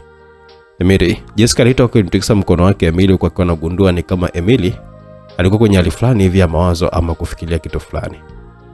Umeongea kitu? Emily alikuwa amerusha swali lile kumwelekezea Jessica baada ya kutikiswa mkono wake. Ndio, nimesema naomba unipe uhakika kama kweli utanioa niwe mkeo halali ndoa. Nadhani nataka kurejea kazini kwako, hivyo haraka uende. Kauli ile kidogo ilimfanya Jessica kubaki kushangaa tu kwa swali lake kutupiliwa mbali namna ile. Una maana gani? naomba tuache swala kama lilivyo, maana naona muda wake bado. Nahitaji familia kweli, la sio kwa sasa tafadhali. Kwa hiyo lakini kabla Jessica hajamaliza kuongea Emily akadakia. Namaanisha kwa sasa hivi na mambo mengi sana ya kufanya na tutaliongelea ili swala pale muda utakapokuwa umewadia. Sawa. Jessica katikia na haraka sana kama ijanyoa pale kitandani kuelekea bafuni kwa ajili ya kufanya usafi wa mwili wake, na baada ya shughuli nzito alikuwa ametoka kumalizika muda mchache uliopita. Lakini muda huo zinaonekanika nyayo za mtu zikitembea uelekeo ambao ulikuwa ukitizama usawa wa ofisi yake Emily, na kutokana na ofisi yake ile kumezungukwa na kona nyingi, hivyo ilikuwa ni ngumu kidogo kujua Emily alikuwa anafanya nini muda ofisini.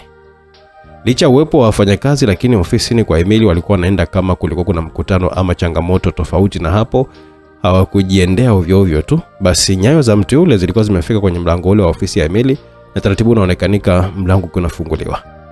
Je, atakuwa ni nani huyo? Pia unafikiri Emily ataweza kurudiana na Lance licha ya kuweka mipango yake yeye pamoja na babake? Bado ndo kwanza msikiti tunaanza simulizi yetu itamu kweli kweli, you are my choice. Yani kwamba wewe ndio chaguo langu. Mtu yule kaonekanika kuingia ndani baada mlango ule kufunguka, huku akiwa anaangaza kila sehemu ya ofisi ile, na ndipo ghafla alikuwa amesikia sauti ya maji yakimwagika kuashiria kulikuwa na mtu akioga mle ndani ya ofisi ile.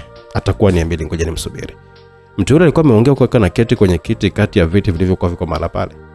Muda huo baada ya Emily naye kutulia kidogo, aliamua kujinyanyua pale kitandani huku akiwa amevalia tu taulo na kuamua kutoka nje ya chumba kile. Ndipo sasa ghafla alishtuka baada ya kuona mtu akiwa ameketi karibu kabisa na meza yake huko akionekana kumsubiria mtu. Wewe? Emily alikuwa ameongea kwa sauti ya chini sana kwa kumsogelea yule mtu karibu kabisa.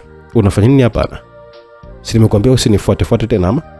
Emily aliongea vile japo kwa sauti ndogo kumuelekezea mtu yule ambaye sasa kumbe ndo Ana mwenyewe alikuwa yuko ndani ya ofisi hiyo. Emily, kwa nini lakini? Ana alikuwa ameongea kwa kuonekana kuwa ni mwenye hali ya huzuni sana. Emily kama nilivyokuambia, sitaki kuona hapa. Ina maana kwamba kuniacha siku moja tu tena asubuhi jioni leo tayari umeshapata mwanamke mwingine? Ina maana hukunipenda, si ndio?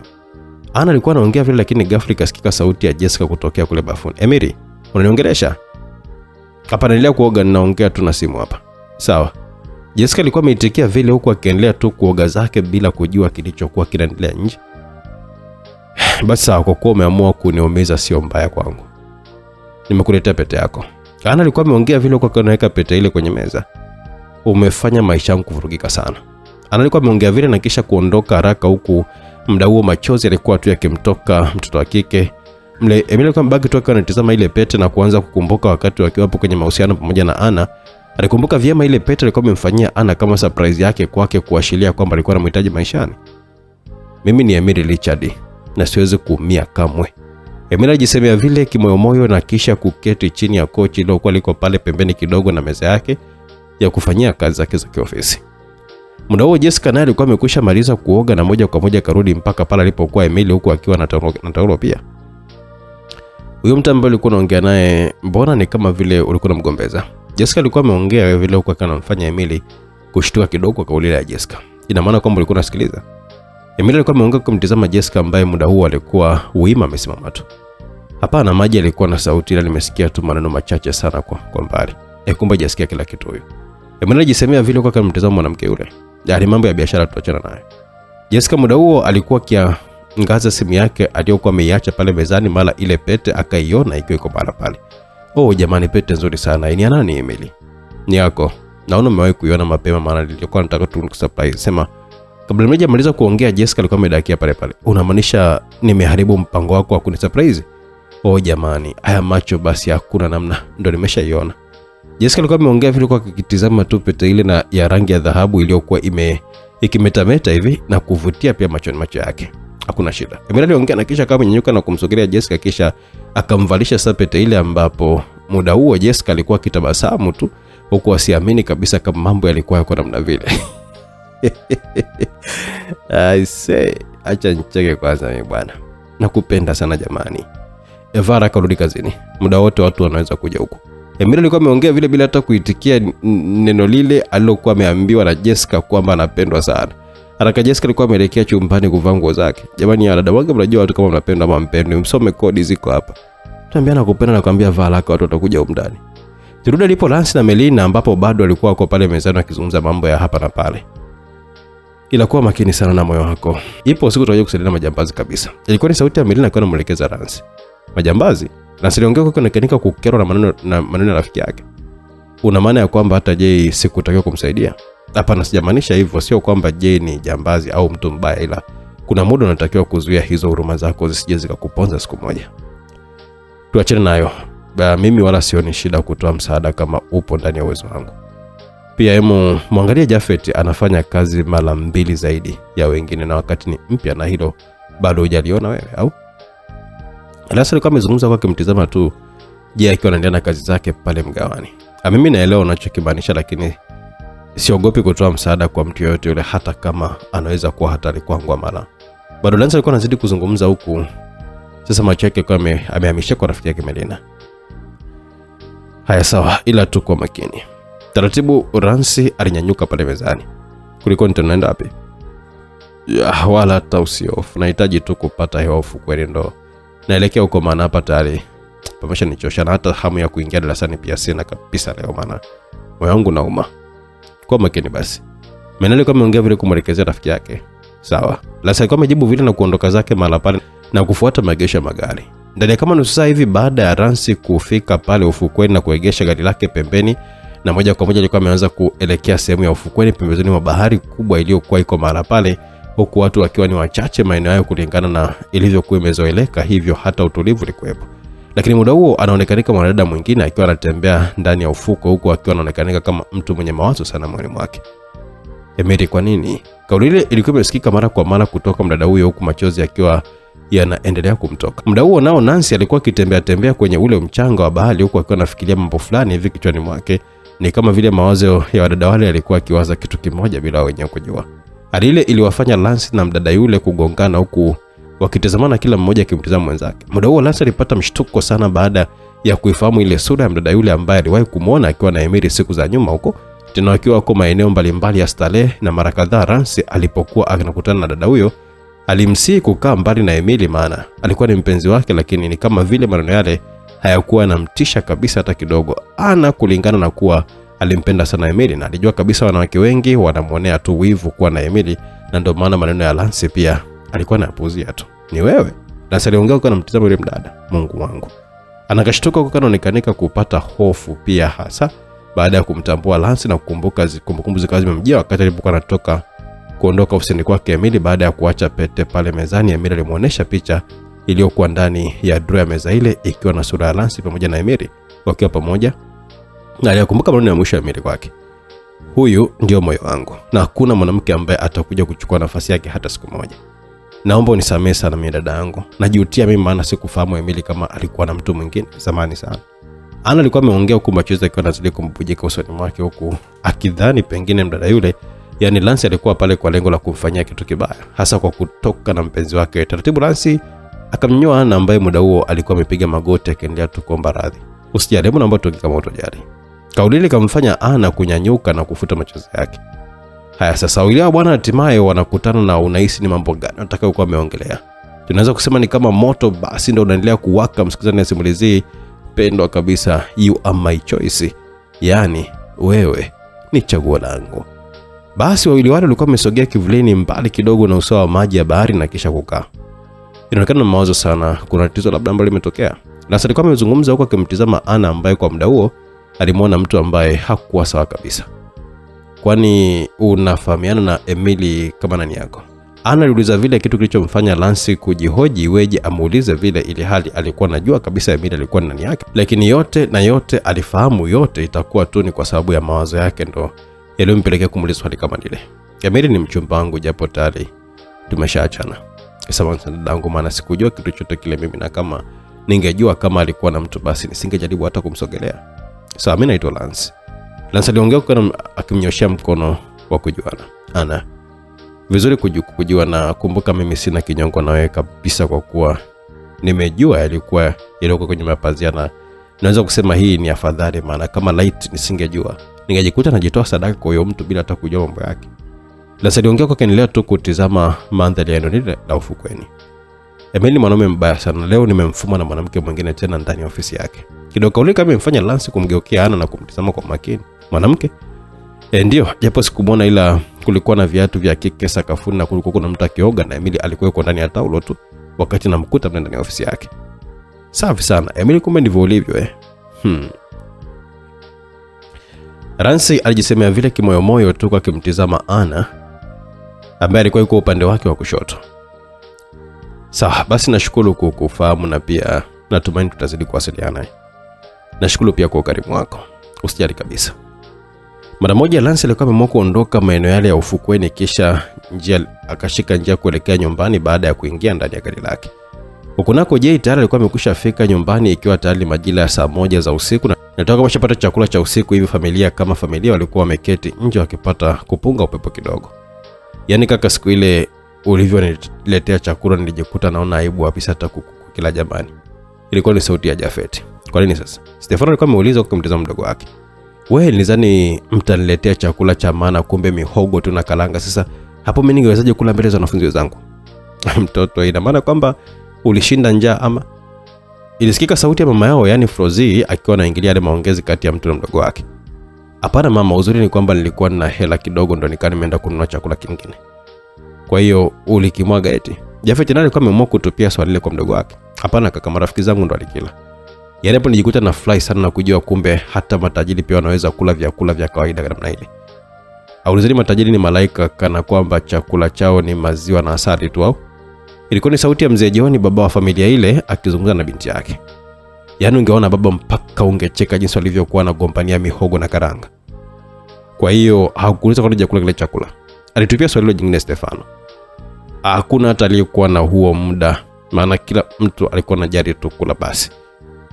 Maneno ya Janet alikuwa amemfanya Jafet kukumbuka ukarimu wa binti Lance tangu siku ya kwanza mpaka hapo alipofikia. Natamani wote angekuwa kama yeye. Alikuwa ameongea vile japo ni kwa sauti ya chini, lakini kumbe sauti ile ilikuwa imefika vyema kabisa kwa wengine. Nani huyo? Stefano alipia swali kwa Jafet baada ya kusikia sauti ya Jafet. Kwani nimesema nini mimi? Jafet akauliza vile huku akijiponza, kumbe kujisahau tu kwake alikuwa amejikuta kwa ropoka na kusikika. Umesema unatamani wote wangelikuwa kama yeye. Kwani nani huyo? Aliongea vile Janet huko akiwa anamtazama kaka yake yule. Hapa naenda maanisha matajiri wangelikuwa kama hao rafiki zako waliokula iko chakula chako. Labda ila kuna kitu nataka niwaambie. Nini hicho? Frozie mama alikuwa amehoja kwa kumtazama binti yake vile vile, na wengine pia walikuwa wametega masikio kusikiliza nini Janet alikuwa anataka kuzungumza kwa muda huo. Kesho ni sherehe ya kumaliza mitihani yetu.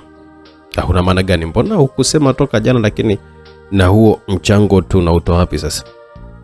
Ndivyo nilivyokuwa nimetumiwa ujumbe, ila kuhusu mchango shule itagharamia na ndo maana wametushtukiza tu. Kidogo nifio kwa pressure mimi kwa hiyo michango jamani. Hata usijali mama. Na ningependa kwenda na mtu hiyo kesho, siwezi kabisa kwenda pale peke yangu mimi. Babako atakuwa busy kesho, mimi pia ongea na kaka zako labda. Hata mimi nitakuwa busy sana. Si unajua bosi wangu tena mambo yake labda Jafet hapo. Stefano alikuwa ameongea huku mpira ule ukiwa umesukumizwa kwa Jay. Eti Jay utakuwa na muda wewe? Akauliza Frozie swali hilo huku muda huo Jafet mwenyewe akionekana kufikiria kidogo.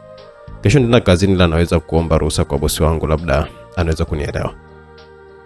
Una uhakika? Akauliza vile mzee Jori, baba wa familia ile, akiwa anamwelekezea kijana wake Jafet. Ndio baba Janet ajiandae tu. Kwa hiyo utakuja kaka? Ndio nitakuja. Basi maneno yake yalikuwa yanazidi kumpa tabasamu Janet.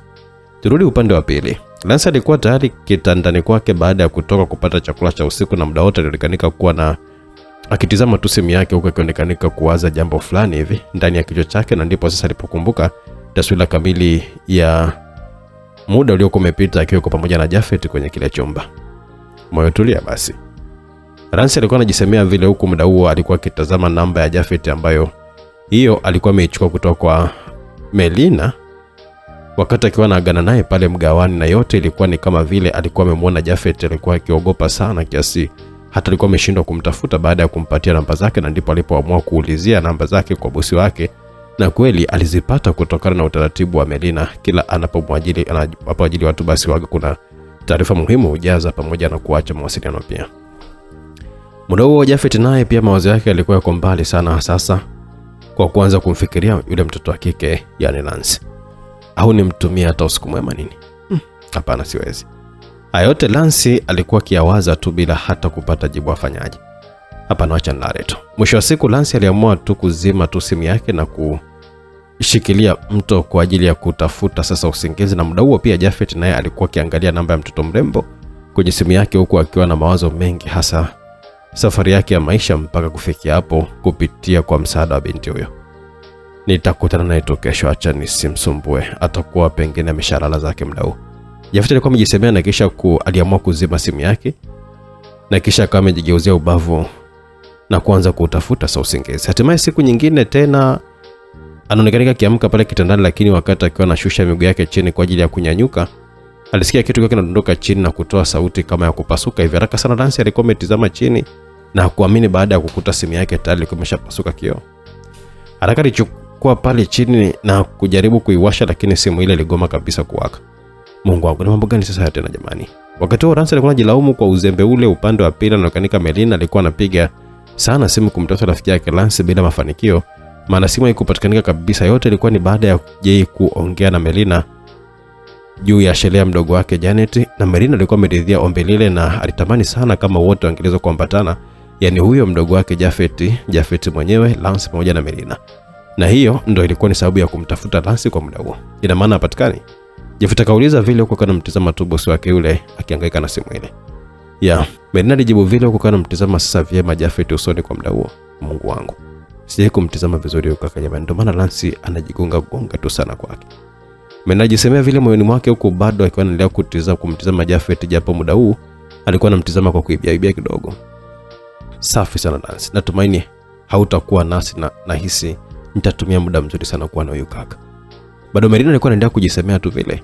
Hasa simulizi inazidi kunoga na hatimaye bosi wa Japhet yani Melina na inaonekana tayari ameshaanza kuvutiwa kimapenzi na mfanyakazi wake huyo.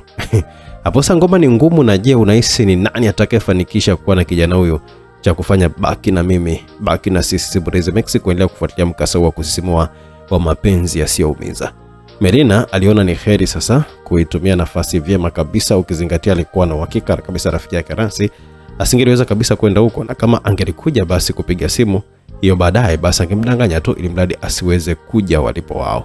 Na yote hiyo ilikuwa ni baada ya Melina kuanza kuvutiwa na muonekano wa kijana yule yani Japhet. Na muda huo safari ilikuwa imeanza sasa kuelekea huko kwenye sherehe ya shule anaposomea mdogo wake na Japhet yani Janet. Samahani kama nitakuwa na kuingilia sana, ila vile nahitaji tu kufahamu hata kwa uchache familia yako, lakini ni kama utojali. Ilikuwa ni sauti ya Melina akiwa anaongea tu, huku muda huo macho yake alikuwa yako mbele kutokana na kuwa alikuwa anaendesha gari lake lile aina ya Nissan X-Trail nyeupe. Lakini sekunde chache zilipita bila Japhet ama Jay kujibu ama kugeuza kichwa chake kumtizama bosi wake, kitu kilichomfanya Melina kumtizama Jay na kumuona alikuwa yuko busy tu kana kwamba alikuwa hakusikia yale maneno. Ndipo sasa Melina alipokuwa amesogeza mkono wake begani kwa Japhet na kumgusa, alikuwa amemfanya Japhet kushtuka kidogo pale kwenye sisi alipokuwa ameketi. Inaonekana haujasikia nilichokuwa nimekisema, kwani kuna shida? Melina alikuwa ameuliza vile huko akawa anaendelea tu kutizama barabarani, huko muda mwingine alikuwa akimwangalia Japhet ambaye muda huo alikuwa akitizama tu simu yake mara kwa mara. Samahani sana Melina, naona ni mawazo tu ya maisha ndo sababu. Umeuliza nini kweli? Japhet alikuwa ameamua kujibu namna hiyo, huko akiwa anauliza swali alilokuwa ameulizwa, na kama vile kupotezea tulichokuwa anakiwaza asitambue kama bosi wake yule asikitambue. Nimekuuliza kwamba naweza kufahamu familia yako hata kwa uchache, lakini ni kama hautojali. Wala hata kuna tatizo kabisa. Natamani hata ungefika nyumbani wakakuone, maana siku ulioniajiri nilivyorudi nyumbani walinioji sana, mbona nimechelewa sana. Ndipo mimi nilikuwa nimemwambia kila kitu, na ndio maana akawa ametamani sana kukuona wote tu. Japhet alikuwa ameongea vile kwa anatizama kwenye simu yake. Yote hiyo ni kuona kama angeweza kumpata Lance hewani, na yote hiyo kijana Japhet alikuwa anahisi pengine ulikuwa ni msukumo wa hisia za kimapenzi tu. Ndio maana muda mwingi alikuwa anamuwaza mtoto wa kike kama vile. Unamaanisha mimi na Lance ama? Melina naye alikuwa ameamua kutopia swali lile ili kujua kama pia msaada wa Lance ulitambulika nyumbani kwao kama yeye alivyokuwa ametambulika kwa kumwajili Japhet. Ndio wote wawili, ila naona Lance hayuko hewani na bado hapatikani. Nahisi kutakuwa kuna shida mahala pia naona Lance hatakuwa nasi leo. Pole sana Japhet, itabidi sasa tubaki na mimi muda wote. Ilikuwa ni maneno ya Melina aliyekuwa akijisemea moyoni mwake, huko akawa anajenga tabasamu pana kabisa.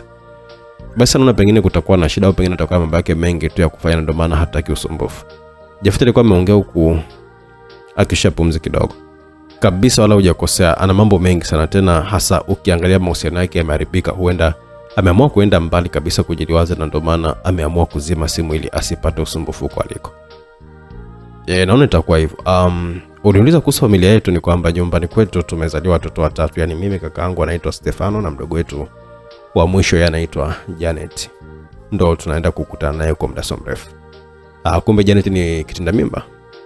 Nadhani la siwezi kujua, huenda wazazi wetu wakaamua kuleta tena mdogo wetu mwingine. Maneno yale wawili wale walichaku safari kunaendelea kama kawaida. Turudi alipo Lance sasa, ambaye moja kwa moja baada ya kutoka nyumbani aliamua kuelekea dukani ambako alinunua simu nyingine na kurudisha line tena kwenye simu hiyo mpya, ambapo simu ilichukua muda kidogo tu na kuwaka. Mdau Lance alikuwa amerejea kwenye gari lake na kuketi huko akiwa ameshikilia simu ile mpya. Punde kidogo tu jumbe zilikuwa zimeanza kuingia mfululizo, na zilikuwa zimetumwa na Jaffe pamoja na missed call 2, huku jina la mpigaji likiwa limesomeka Melina. Mungu wangu. Lance jisemeko akaanza kusoma zile jumbe zilizokuwa zimetumiwa. Kumbe ni Jaffe. Lance alikuwa ameongea vile peke yake na kisha kuamua kupiga namba ile ya Jaffe muda huo. Wakati huo Jaffe kama unaweza kumuita Jay kama anavyopenda kufupisha jina lake leo mwenyewe, alikuwa akiongea na rafiki pamoja na majirani zake ambao nao pia walikuwa wamealikwa kwenye sherehe ile kwa lengo la kuwapa support wadogo zao kwa waliokuwa na wadogo zao na watoto wao kwa waliokuwa ni wazazi pia waliokuwa na watoto wao. Hivyo mezani alikuwa amebaki Janet pamoja na Melina wakaendelea kuzungumza kama mtu na dada yake, na ndipo alipoona simu ya Jaffe ikianza kuita pale mezani. Na kwa kuwa simu ilikuwa karibu sana na Melina, yote ni kutokana na siti ya Jaffe ilikuwa ipo karibu naye, hivyo aliamua kuchukua simu ile na kutizama mpigaji. Lakini hapo sasa alikuwa ameshtuka kuona mpigaji hakuwa mwingine bali rafiki yake, yani Lance mwenyewe. Pumbavu, umerudi hewani Melina alikuwa amejisemea vile, na kisha akawa ameiacha simu ile iite mpaka ilipokatika. Mbona upokee simu? Muda huo Lance alikuwa akiongea peke yake ndani ya gari lake, na kisha akajaribu tena kupiga, lakini bado simu haikupokelewa kabisa. Au atakuwa kwenye sherehe nadhani. Lance baada ya kusoma ujumbe zile zilizokuwa zimefikia muda so mrefu baada ya kuweka laini, ndipo alipojua maana alipokuwa anaenda, maana kila hatua Jaffe aliyokuwa akifanya alikuwa akituma message kwenda kwa Lance kama kuanza safari na wapi walipokuwa naelekea, na pamoja na message zingine nyingi tu kuuliza mbona yupo hewani na kadhalika. Acha tu niende maana sina hata muda wa kwenda chuo kabisa leo. Lance alikuwa amejisemea vile, na kisha kama amewasha gari lake na kuanza safari sasa ya kuelekea katika shule hiyo. Yote ilikuwa ni kutokana na jumbe zile kutaja ni wapi sherehe ilikuwa inafanyika, na ndipo sasa alikuwa ameamua kuwasha GPS ya wapi shule hiyo ilikuwa inapatikana. Yote ni kutokana na kutokujua njia sahihi. Mazungumzo yalizidi bado kupamba moto kati ya Janet pamoja na Melina. Kwa hiyo wewe ni kitinda mimba sio? Nadhani hivyo dada. Kwani huna uhakika? Hapana, ni vile tu sifahamu, ila wazazi ndio watakaoamua kama mimi ni kitinda mimba ama kuna kitinda mimba ajaye. Maneno hayo yalimfanya Melina kufananisha na majibu ya Jaffe kwamba na yeye pia hakufahamu kama Janet ndio kitinda mimba ama kungelikuwa kuna uwezekano wa mtoto mwingine. Melina alijikuta tu akitabasamu. Mbona na furaha sana dada Melina, maana muda wote na kuona tabasamu tu. Maneno yale yalikuwa yanazidi kumfanya Melina kutabasamu, hasa kwa kujua muda mwingi angeweza kuutumia kuwa na Jaffe mara pale, na cha pili ni namna jinsi Jaffe ambavyo alikuwa na mdogo mchangamfu sana. Na la mwisho angeenda kuonana na wazazi wa familia hiyo muda ule akiwa anawapeleka nyumbani kwa usafiri wake. Hapa nafurahi tu kuwa hapa, maana mimi na kaka yako muda wote tunashinda kazini, hatupati hata muda wa kutoka kama hivi, ndo maana. Wakati Melina akiwa anajibu swali la Janet, muda huo Jaffe naye ama Jay alikuwa akirejea mpaka kwenye meza yake na kuketi. Kaka, simu yako ilikuwa inaita sana. Janet aliongea maneno yale ambayo kusema ukweli maneno yale yalimpa hofu sana Melina, hasa kwa Janet kufungua mdomo na kumwambia kaka yake juu ya kupigiwa simu kwa muda mchache uliopita. Na yote hao Melina alikuwa amehisi kabisa kama Jaffe aliambiwa vile, basi lazima angeamua kumtafuta. Haya sasa, kivuruga Janet ameamua kumsanua kaka yake juu ya kupigiwa simu ile, na tunaona kabisa kauli ile imemkera sana Melina. Au unafikiri itakuwaje? Bado mzigo unazidi kusonga msikilizaji, tuko sehemu ya kwanza. Hakika moyoni Melina alikereka sana, lakini hakuwa na namna yote ile ya kufanya. Muda huo sasa haraka sana Jaffe baada ya kusikia kwamba alikuwa ametafutwa kwenye simu, lakini cha ajabu sasa ndani ya simu ile hakukuta message yoyote wala missed call, kumaanisha kwamba alikuwa ametoka kupigiwa. Una hakika Janet? Maana mbona sioni kitu chochote kwenye simu. Jaffe alikuwa ameongea huko akiwa tu bado anapekua simu yake ile ndogo kwa kumenyamenya zile button haraka. Melina sasa ndipo alipokuwa ameamua kuingilia yale mazungumzo ili kutokuruhusu kumpa nafasi Janet kuzidi kuongea zaidi. Yote ni kwa sababu Aligundua kwamba Janet alikuwa ni mwongeaji sana kupita maelezo kuliko vile alivyokuwa ametarajia juu ya binti huyo mdogo mwenye umri wa kama miaka 18 hivi. Yaani kwamba nilikuwa najaribu kupiga simu yako nione kama mtandao unashika sehemu hii hapa. Yaani hivyo tu yani. Melina alikuwa ameongea kwa kumfanya Janet kubaki kishangaa tu kauli ile ya dada yule ambaye alitokea kuzoeana naye muda mchache tu uliokuwa umepita toka afike pale shule na kaka yake. Mbona anabadilisha sana dada Melina? Janet alikuwa amejisemea tu vile moyoni wake akimtazama tu Melina ambaye bado alikuwa akiendelea kuonekana tabasamu usoni mwake. Nilizani uchangamfu wako ni wa kiupole, kumbe chiliku namba 1 wewe. Melina moyoni alikuwa amejisemea vile huku akiwa amemkazia macho Janet ambaye sasa alikuwa ameamua kutizama pembeni kuangalia wanafunzi na wapita njia kwa lengo la kukwepesha macho yake na Melina. Hakika sherehe ilikuwa ni kubwa sana na kusema ukweli wanafunzi walikuwa wamependeza sana sio siri. Muda wote alikuwa yapata majira ya saa 3 asubuhi ambapo MC wa sherehe ile alikuwa ameamua kualika sasa wanafunzi kwa ajili ya kuonesha uwezo wao wa kuimba wimbo maalum kwa ajili ya kuwa laki wote waliokuwa kwa mara pale kwa siku ya leo. Janet naye alikuwa ameamua kunyanyuka na kuelekea stejini walipokuwa wanafunzi wenzie na wimbo sasa ulianza.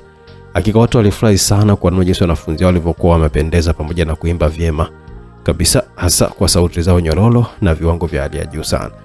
Hapo sasa kwa waliokuwa wamechukua picha walichukua na wale ambao walikuwa wamerekodi video pia walifanya hivyo. Mambo yote yakaendelea muda ule ndani ya shule. Kwa nje sasa ilionekanika gari moja lilikuwa linasimama nje ya gate na kuingilia ndani ya shule hiyo, huku mtu aliyekuwa ndani ya ile gari alikuwa akitizama tu ramani ya kwenye gari lake na kuangalia jina ambalo lilikuwa limeandikwa pale getini alikokuwa amesimama, ndipo alipoona yaliyokuwa yakifanana. Taratibu mtu alikuwa ameamua kuingia ndani ya gate ile, hasa baada ya kufunguliwa na mlinzi aliyekuwa yuko mara pale bila hata kumhoji kitu, kwa sababu mlinzi yule alifahamu fika nini kilichokuwa kinaendelea ndani ya shule ile. Hivyo uwepo wa mtu yule mara pale uliashiria pia kwamba naye alikuwa ni mmoja kati ya wale. Kwa basi anaonekana mtu huyu akiwa anashuka ndani ya gari lake baada ya kupaki vizuri sehemu ya maegesho, ambapo kusema ukweli kulikuwa kuna msururu wa magari mengi sana mahali pale. Ndipo alipokuwa ameanza kutembea kuelekea walipokuwa watu wengi waliokuwa wanaonekanika kuburudika tu na muziki uliokuwa unaendelea kutolewa na wanafunzi wale. Mtu yule alikuwa amefika na kuketi katika meza moja iliyokuwa tupu, huku kazi yake ya kwanza ilikuwa ni kuangalia Jafet pamoja na Melina sehemu zote ambazo zilionekanika kuwa na watu kufurika sana. Lakini kuna muda watu walikuwa wakipungua mezani na kwenda mbele kucheza, hivyo walikuwa wakiacha nafasi za wazi. Muda wa Jafet naye alikuwa akiangaza huku na kule akitamani sana kama Ransi naye angeweza kuungana nao, lakini cha kushangaza sasa ni kama alikuwa ndotoni, pengine tena ndoto ya asubuhi, hasa baada ya Jafet kuunganisha macho na binti mrembo ambaye naye muda huo alikuwa akimwangaza Jafet pamoja na Melina. Ransi? Jafet alijikuta kama anapoka vile huko akiwa anampongea mkono Ransi ambaye muda huo naye sasa alimuona Jafet akimpongea ule mkono kama ishara ya kumwelekeza mahali alipokuwa. Tukio lile likamfanya sasa Melina kugeuka haraka na kutizama Jafet alikokuwa akipongea mkono. Ni nani huyo? Hapo sasa ni kama pressure iliambatana na shot ya umeme kumkumba Melina, hasa baada ya kumuona rafiki yake Ransi yuko sehemu ile. Kafikaje tena huyu jamani, mbona mambo yangu yanavurugika kama hivi? Melina alijisemea tu vile huku akionekanika wazi kabisa kutokufurahishwa kabisa na uwepo wa mdada yule, yaani Ransi mwenyewe. Muda huo Ransi alikuwa amefika na kuketi pale walipokuwepo wenzake, yaani Jafet pamoja na Melina, huku muda wote akitabasamu. Samahani sana tena, samahani sana maana haikuwa dhamira yangu kabisa kutokupatikana. Cha msingi huko hapa tumefurahi sana uwepo wako, japo hatukutarajia kama ungeweza kuwa mahali hapa. Alisema vile Jafet huko akionyesha tabasamu kwa mlembo yule ambaye uaga anapendeza kama siku zote toka mjue. Simu yangu imeharibika maana ilidondoka chini na ndio maana nilikuwa hata sipatikani. Oh, kumbe. Mlikazani labda tu umeamua kwenda mbali kujipumzisha, kwamba hautaki usumbufu, japo nilikuwa na hofu sana juu yako. Jafet aliongea maneno yale ambayo kana kwamba angejua kwamba upande wa Melina yalikuwa kimkera basi asingeweza kabisa kuongea. Umejeje sasa kama tupo huku maana ulikuwa upatikani wewe? Ilisikika sauti ya Melina ikiongea kumwelekea Ransi. Baada ya kununua simu nyingine niliweka rani zangu, ndipo nikakuta jumbe za Jafet na message call zako mbele, na hapa nimekuja kukutumia lamani maana hata nilikuwa sipajui kabisa. Aliongea vile Ransi kwa kimtizama tu Jafet. Kumbe SMS ilikuwa zimekufikia maana nilikuwa natuma sana lakini hazifiki lengo. Nilikuwa nataka nikujuze juu ya kinachoendelea sasa hivi, ndio maana nilikuwa nakutafuta bila mafanikio. Jafet alikuwa ameongea vile akivuta chupa ya juice ambayo ilikuwa iko mahali pale na kuifungua kifuniko kwa ajili ya kunywa. Basi naona SMS zako ndo zilifika baada ya kuweka line, lakini nimejaribu pia kukupigia lakini hukupokea kabisa. Maneno yale kidogo yalikuwa yamemshtua Jafet. Mimi? Jafet akauliza vile kwa mshangao kwa akiwa na acha zoezi la kufungua mfuniko wa juisi ile na kumtizama Ransi. Wewe ndo nimekupigia kama mara 2 hivi lakini hukupokea simu yako. Kauli kamfanya Jafet kukumbuka maneno ya mdogo wake Janet. Hapa alimwambia kwamba muda mchache uliopita kuna simu yake ilikuwa ikiita hapo hapo. Alikumbuka maneno ya Melina yaliyomwambia kwamba alikuwa akijaribu kumpigia kuona kama mtandao ulikuwa unashika. Ina maana Melina aliamua kutopokea simu zake. Jafet alisema tu vile huku bado asipate majibu sahihi ya nini kilikuwa kinaendelea baina ya wawili hao. Muda huo Melina naye aliamua kuvunja ukimya. Tuachane nayo, cha muhimu ni kwamba uko hapa na sisi basi. Kauli ya Melina kamfanya tu Lance kuendelea na kutabasamu bila hata kujua uwepo wake pale ulikuwa ni kikwazo kikubwa sana kwa rafiki yake huyo. Basi tu ni vile Melina aliamua kuonesha tabasamu fake ili tu kuficha kukwazika kwake. Yule mnayemwona pale ni mdogo wangu Janet. Jafet alikuwa ameongea vile huko akiwa anamuonesha kwa kidole Lance pale stage alipokuwepo Janet mwenyewe pamoja na wanafunzi wenzake. Si huyo mwenye nguo bro. Huyo ndo Janet na atakuja wakimaliza kuimba. Kumbe anafanana sana na kaka yake, sio siri. Lasa alikuwa ameongea vile kwa akiwa anacheka kicheko, lakini muda huo Melina alionekana kuwa kimya tu. Muda huo alikuwa akitazama tu simu yake. Mbona shule imekuwa haraka sana? Ningemleta zawadi Janet. Yanaona ratiba za shule yao tu ndo walivyokuwa wameamua hapa kwa hata namna ya kuweza, na taarifa tu yenyewe tumezipata jana tu usiku kwa Janet mwenyewe kwamba anatakiwa kufanya sherehe ya kumaliza form 4. Jafet alikuwa ameongea huko, muda huo macho yake alikuwa kwa mdogo wake Janet ambaye muda huo alikuwa akiendelea kutumbuiza tu wimbo maalum pamoja na wanafunzi wenzake. Basi sawa. Ngoja basi nikawachukulia vinywaji. Jafet alikuwa ameongea vile huko kana nyenyuka mara pale, lakini kwa bahati mbaya alijikuta kana pale na mhudumu ambaye alikuwa kabeba vinywaji ambavyo vilimwagikia Jafet ama Jay kwenye nguo yake na kujikuta sasa kiwa kachafuka. Mungu wangu. Ulisikika mshangao uliokuwa umetoka mdomoni mwa mabinti wawili wale, yani Ransi pamoja na Melina kwa pamoja. Haya sasa, mabinti wale wameisha kumpenda sana kijana mmoja. Nafikiri nani kati yao ambaye atashinda pambano huo? Wajituangalia msikilizaji. Samahani sana kaka, sija kuona. Mhudumu yule alikuwa ameongea huko akionekana kubaki akiwa amedua tu. Huko macho mengi ya watu waliokuwa karibu na meza hiyo akibaki tu kuangalia ni kitu gani kijana huyo, yani Jafet angeweza kufanya. Hakuna shida kaka, ni bahati mbaya tu. Jafet alikuwa ameongea huko muda huo akiwa anajitazama kwenye shati lake namna jinsi ambavyo alikuwa amechafuka. Chukua hiki hapa, jifute usoni. Lasa alikuwa ameongea huko akiwa anamkabidhi kitambaa, kitendo kilichomfanya Melina kukereka pia. Kitambaa sasa kama kitasaidia, kwa nini asiende kubadilisha kabisa nguo zake? Aliongea Melina huko akiwa anatazama wawili wale, hasa Ransi ambaye bado alikuwa amenyosha mkono wake kumuelekea Jafet, huku mkono ule ukiwa na kitambaa. Lakini sina nguo nyingine na wala sio mbaya sana, ngoja tu nijifute. Basi ngoja nikakuchukulia nguo kwenye maduka ya nje. Melina alikuwa ameongea vile na kusimama wima mara pale. Hapana, asante sana, lakini mimi niko safi tu hapa, hata usihangaike sana. Lakini umechafuka. Hakuna shida Melina, wala usijali. Basi itabidi tusafishe hilo shati maana uwezi kabisa kukaa nalo muda wote. Maneno yale ya binti mrembo Ransi yalikuwa yamemwingia kisawasawa kijana Jafet na kujikuta akiwa anakubali wazo lake. Sawa, lakini nitalifulia wapi maana shule hii ni ya wanafunzi wa kike tu. Ndio kanisubiria mimi nitakufulia. Na sasa alikuwa ameongea vile huko kana nyenyuka mara pale. Ina maana kwamba nimeshindwa kufanya kitu kabisa. Melina alijikuta kana jisemea tu vile kimoyomoyo huko, macho yake akiwa hapo kwa wawili wale ambao muda wao walikuwa tayari wameshasimama kwa ajili ya kuondoka mara pale. Melina atarudi sasa hivi. Aliongea Ransi akimwelekeza rafiki yake Melina ambaye naye sasa alijikuta akiwa anaonyesha tabasamu fake huko Melina akiwa anachokia juu ya uwepo wa Ransi pale kwenye sherehe. Moja kwa moja Ransi na Jafet wakawa wameelekea msalani na kufika nje. Ngoja tu nivue wengine nalo. Muda huo Ransi alikuwa ameingia ndani na kutizama masinki kadhaa ya kuoshea mikono. Huko milango ya vyoo vilivyokuepo mule ndani ilikuwa imejipanga sawia kabisa. Hakuna haja kulivua nje, uone kama watu wanapita hapa. Wanaweza kukushangaa hapa unafanya nini huku tena na upo kifua wazi. Na tena vyoo vya wanawake wageni. Ransi alikuwa ameongea vile huku muda huo akiwa anajaribu kufungua maji ya bomba kwenye sinki yaliyokuwa yako mahala pale. Ni kweli, lakini nawezaje kuingia humo? Jafet alikuwa ameuliza vile huku akiwa amesimama tu pale nje akimtazama Ransi ambaye alionekana kuwa busy na ile masinki ya kunawia mikono. Wewe ingia tu ni pakubwa, uwezi kabisa kukaa nje ukiwa kifua wazi, na kumbuka hapa kuna wazazi tofauti. Sasa unadhani kwamba watatumia choo gani kama sio hiki kilichokuja?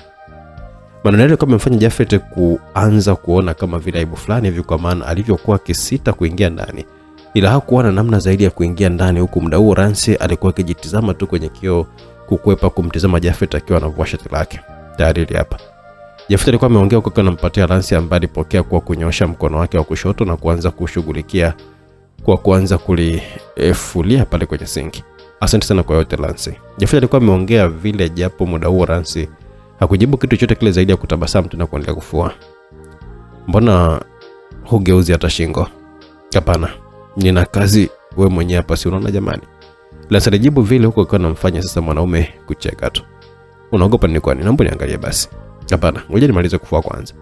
Ransi alikuwa ameongea kwa anachukua sabuni ya maji ambayo ilikuwa iko mbele yake na kumwagia kwenye lile shati, lakini upande wa Jafet yeye hakutaka hata kusubiri tena, ndipo sasa alipokuwa amemsogelea nyuma ya mgongo wa Ransi na kumshika mikono yake yote na kumgeuzia upande wake, japo muda huo Ransi alikuwa akitizama tu chini, lakini aliona hakuwa na namna zaidi ya kumtizama tu Jafet kuanzia kifuani mpaka usoni mwake na kubaki wakiwa wanatizamana tu kwa kiona wasemeshane kwa muda. Taratibu sasa Jafet alikuwa ameanza kusogeza midomo yake karibu kabisa na mdomo wa Ransi ambaye naye alikuwa ameshafahamu nia ya Jafet kusogeza mdomo wake namna ile karibu kabisa na mdomo wake, ndipo na yeye akawa hakutaka hata kuzembea zaidi ya kupokea tu na wawili wale kuanza kubadilishana ladha kwa kugusanisha ndimi zao. Lakini sasa Ransi ndipo alipokuwa amekumbuka kwamba mahali alipokuwa ilikuwa ni sehemu ya watu wengi, hivyo alikuwa ameamua kujitoa haraka sana mdomoni mwa Jafet na kugeuka kuendelea zake kufuata. Huu sio muda wake, maana panatumika sana pana watu. Ransi aliongea vile huku kwa mbali ilikuwa kitabasamu tu. Samahani kwa kilichotokea, sikudhamiria kabisa. Wala sijali mimi pia sikudhamiria kufanya hivyo. Ransi alikuwa ameongea vile huku akiendelea tu kufua shati lile. Na ndipo sasa ndani ya dakika 4 Ransi alikuwa tayari ameshamaliza kufua shati lile na kumkabidhi Jafet. Nje nimeona kuna kamba, liweke sasa likauke vizuri. Haila hapana, mnipatie. Ransi alikuwa ameongea vile huku akiwa anachukua ile shati na kulianika katika banda moja lilokuwa liko mara pale, ambalo lilionekana kutumika kutunzia panya kwa ajili ya maabara, na kulianika kwa juu. Hapa litakao kwa haraka zaidi kwenye kamba. Asante sana Ransi, nashindwa hata kuelewa mtu kama wewe kujua haya mambo yote. Kama nini sasa? Kufua na kwamba kuanika, ukianika shati hapa linakauka kwa haraka zaidi. Pana mambo ya kawaida tu hayo. Na hivi vitu tunavifanya sana hata nyumbani mbona? Kweli kabisa, kwa hiyo wala hata usishangae kabisa. Akikweli atakaye kuoa atakuwa amebahatika sana, hasa kupata mtu kama wewe. Kusema kweli maneno yale yalimchanganya sana kichwa Ransi, kwa sababu hasa baada ya kusikia mambo ya ndoa. Mbona hata wewe kuna mambo unajua tofauti na wengine? Mfano Emily najua hawezi kabisa kuwa kama wewe. Hilo ni jambo la kujivunia sana Jafet. Jambo gani sasa? Mbona mimi nipo kawaida tu? Hapana, huko kawaida. Wewe ni mpole, mkarimu na unajali sana watu, lakini wengine hawana kitu kama hicho. Bali wao wanajali tu mambo yao binafsi ili wajifurahishe tu. Na wewe pia utakayemoa atafaidi sana, sio siri. Hakika maneno yakamfanya pia Jafet kuchanganyikiwa, maana moyoni mwake tayari alikuwa ameshaanza kumpenda Ransi, japo bado ilikuwa ni ngumu kwa mtoto mrembo wa kitajiri kama Ransi kumwambia hisia zake. Nitasubiri, alijisemea tu vile Jafet kwa kibaki kumtizama tu Ransi. Tayari saa 18 zilipita huku wawili wale wakiwa bado wako pamoja wakiendelea tuna story zao. Naona bado, ila angalau ngoja tu nilivae tu hivyo litakaukia mwilini. Uvae bichi uone kama utahisi baridi sana. Hapana, najua hili lote lazima tushatakauka tu. Wakati mazungumzo yalikuwa yanaendelea upande wa pili, Janet naye alikuwa akirejea pale mezani na kumkuta Melina akiwa ameketi peke yake pale mezani. Kaka bado hajarudi tu. Ilikuwa ni sauti ya Janet akiuliza swali lile, maana alimuona kaka yake akiwa anaondoka maeneo yale akiwa na dada mmoja hivi. Ndio, kwani umejuaje kama alitoka? Melina alikuwa amenalitupia swali lile. Alikuwa anaangalia muda wote na si kuna mdada mmoja anaondoka naye.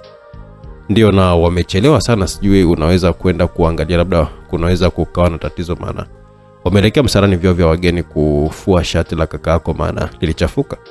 Melina alikuwa ameongea vile huku lengo lake likiwa ni kumchochea tu Janet kuwafuata, ili kama watakuwa wanafanya mambo ya ajabu basi Janet awafume. Tena mambo yanaenda hivyo msikilizaji. Mara moja Janet alinyanyuka na kuanza kuelekea huko alikuwa ameelekezwa, huku muda upande wa pili tayari Jafet alikuwa ameshavaa shati lake, huku muda huo Nancy alikuwa akimkunja kola kumsaidia kufunga vishikizo vya mkono. Tukitoka hapa ningependa tuongozane mpaka nyumbani kama hautojali, lakini nitafurahi sana tafadhali sana. Wala hakuna shida tena, ni jambo jema kuijua familia yako.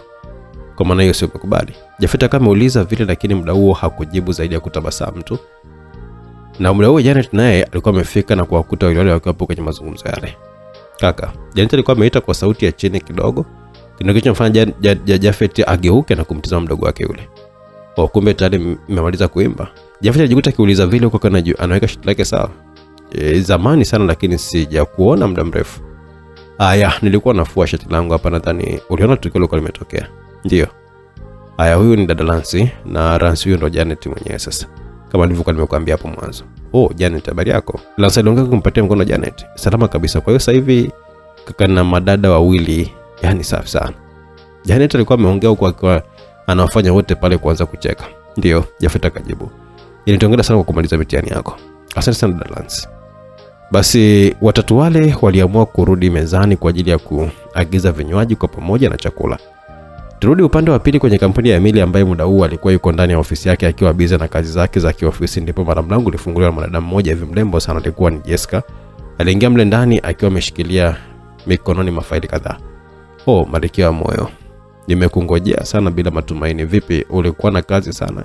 Emily alikuwa ameongea kumtazama tu Jessica ambaye alikuwa karibia meza yake. Ndio, kazi zimenitinga sana siku hizi. Nachoka sana nikifika nyumbani kwangu. Basi sogea upate pumziko la muda. Emily alikuwa ameongea kwa kunyanyuka kwenye kiti na kuivuta mikono ya Jessica kuelekea upande wake.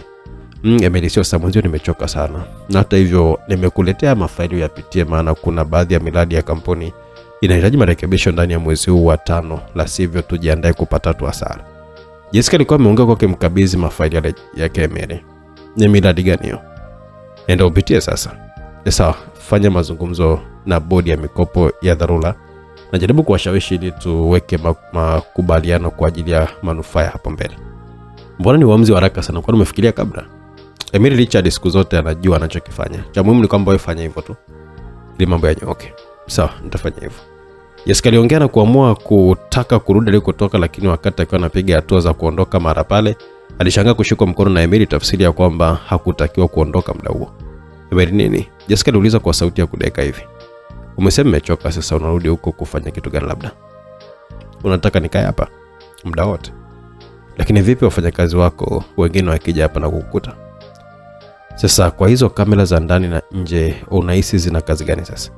Emily kama ongea kana msogeza karibu zaidi Jessica, na wawili hao walijikuta akiwa anaanza kupigana makisi ya fujo, ama tunaweza kusema pele limepata mkulaji. Emily, inatosha, niache. Jessica alikuwa amelalama kwa sauti ya chini, lakini Emily hakutaka kuelewa chochote kile zaidi ya kuendelea tu na kile alichokuwa amekidhamiria kukifanya. Tayari ni majira ya jioni ambapo watu walikuwa wameanza kutoka pale shuleni wakiwa na wapendwa wao. Yote ilikuwa ni baada ya sherehe ile kuisha. Kiukweli natakiwa kuwahi nyumbani mara moja, maana nimechoka sana, sio siri, aliongea vile Melina. Lakini si tunampatana mpaka nyumbani mara moja? Jafet alikuwa ameamua kuuliza vile. Labda siku nyingine Jafet. Hapana Melina, tafadhali hatutokaa sana kule, lakini nakuomba twende. Jafet alikuwa ameendelea kumbembeleza bosi wake yule. Twende tu Melina, usiwavunje mioyo. Lakini Nancy, kabla meneja maliza kuongea, Nancy alikuwa amemwahi na kuzungumza. Hakuna cha lakini, twende tu.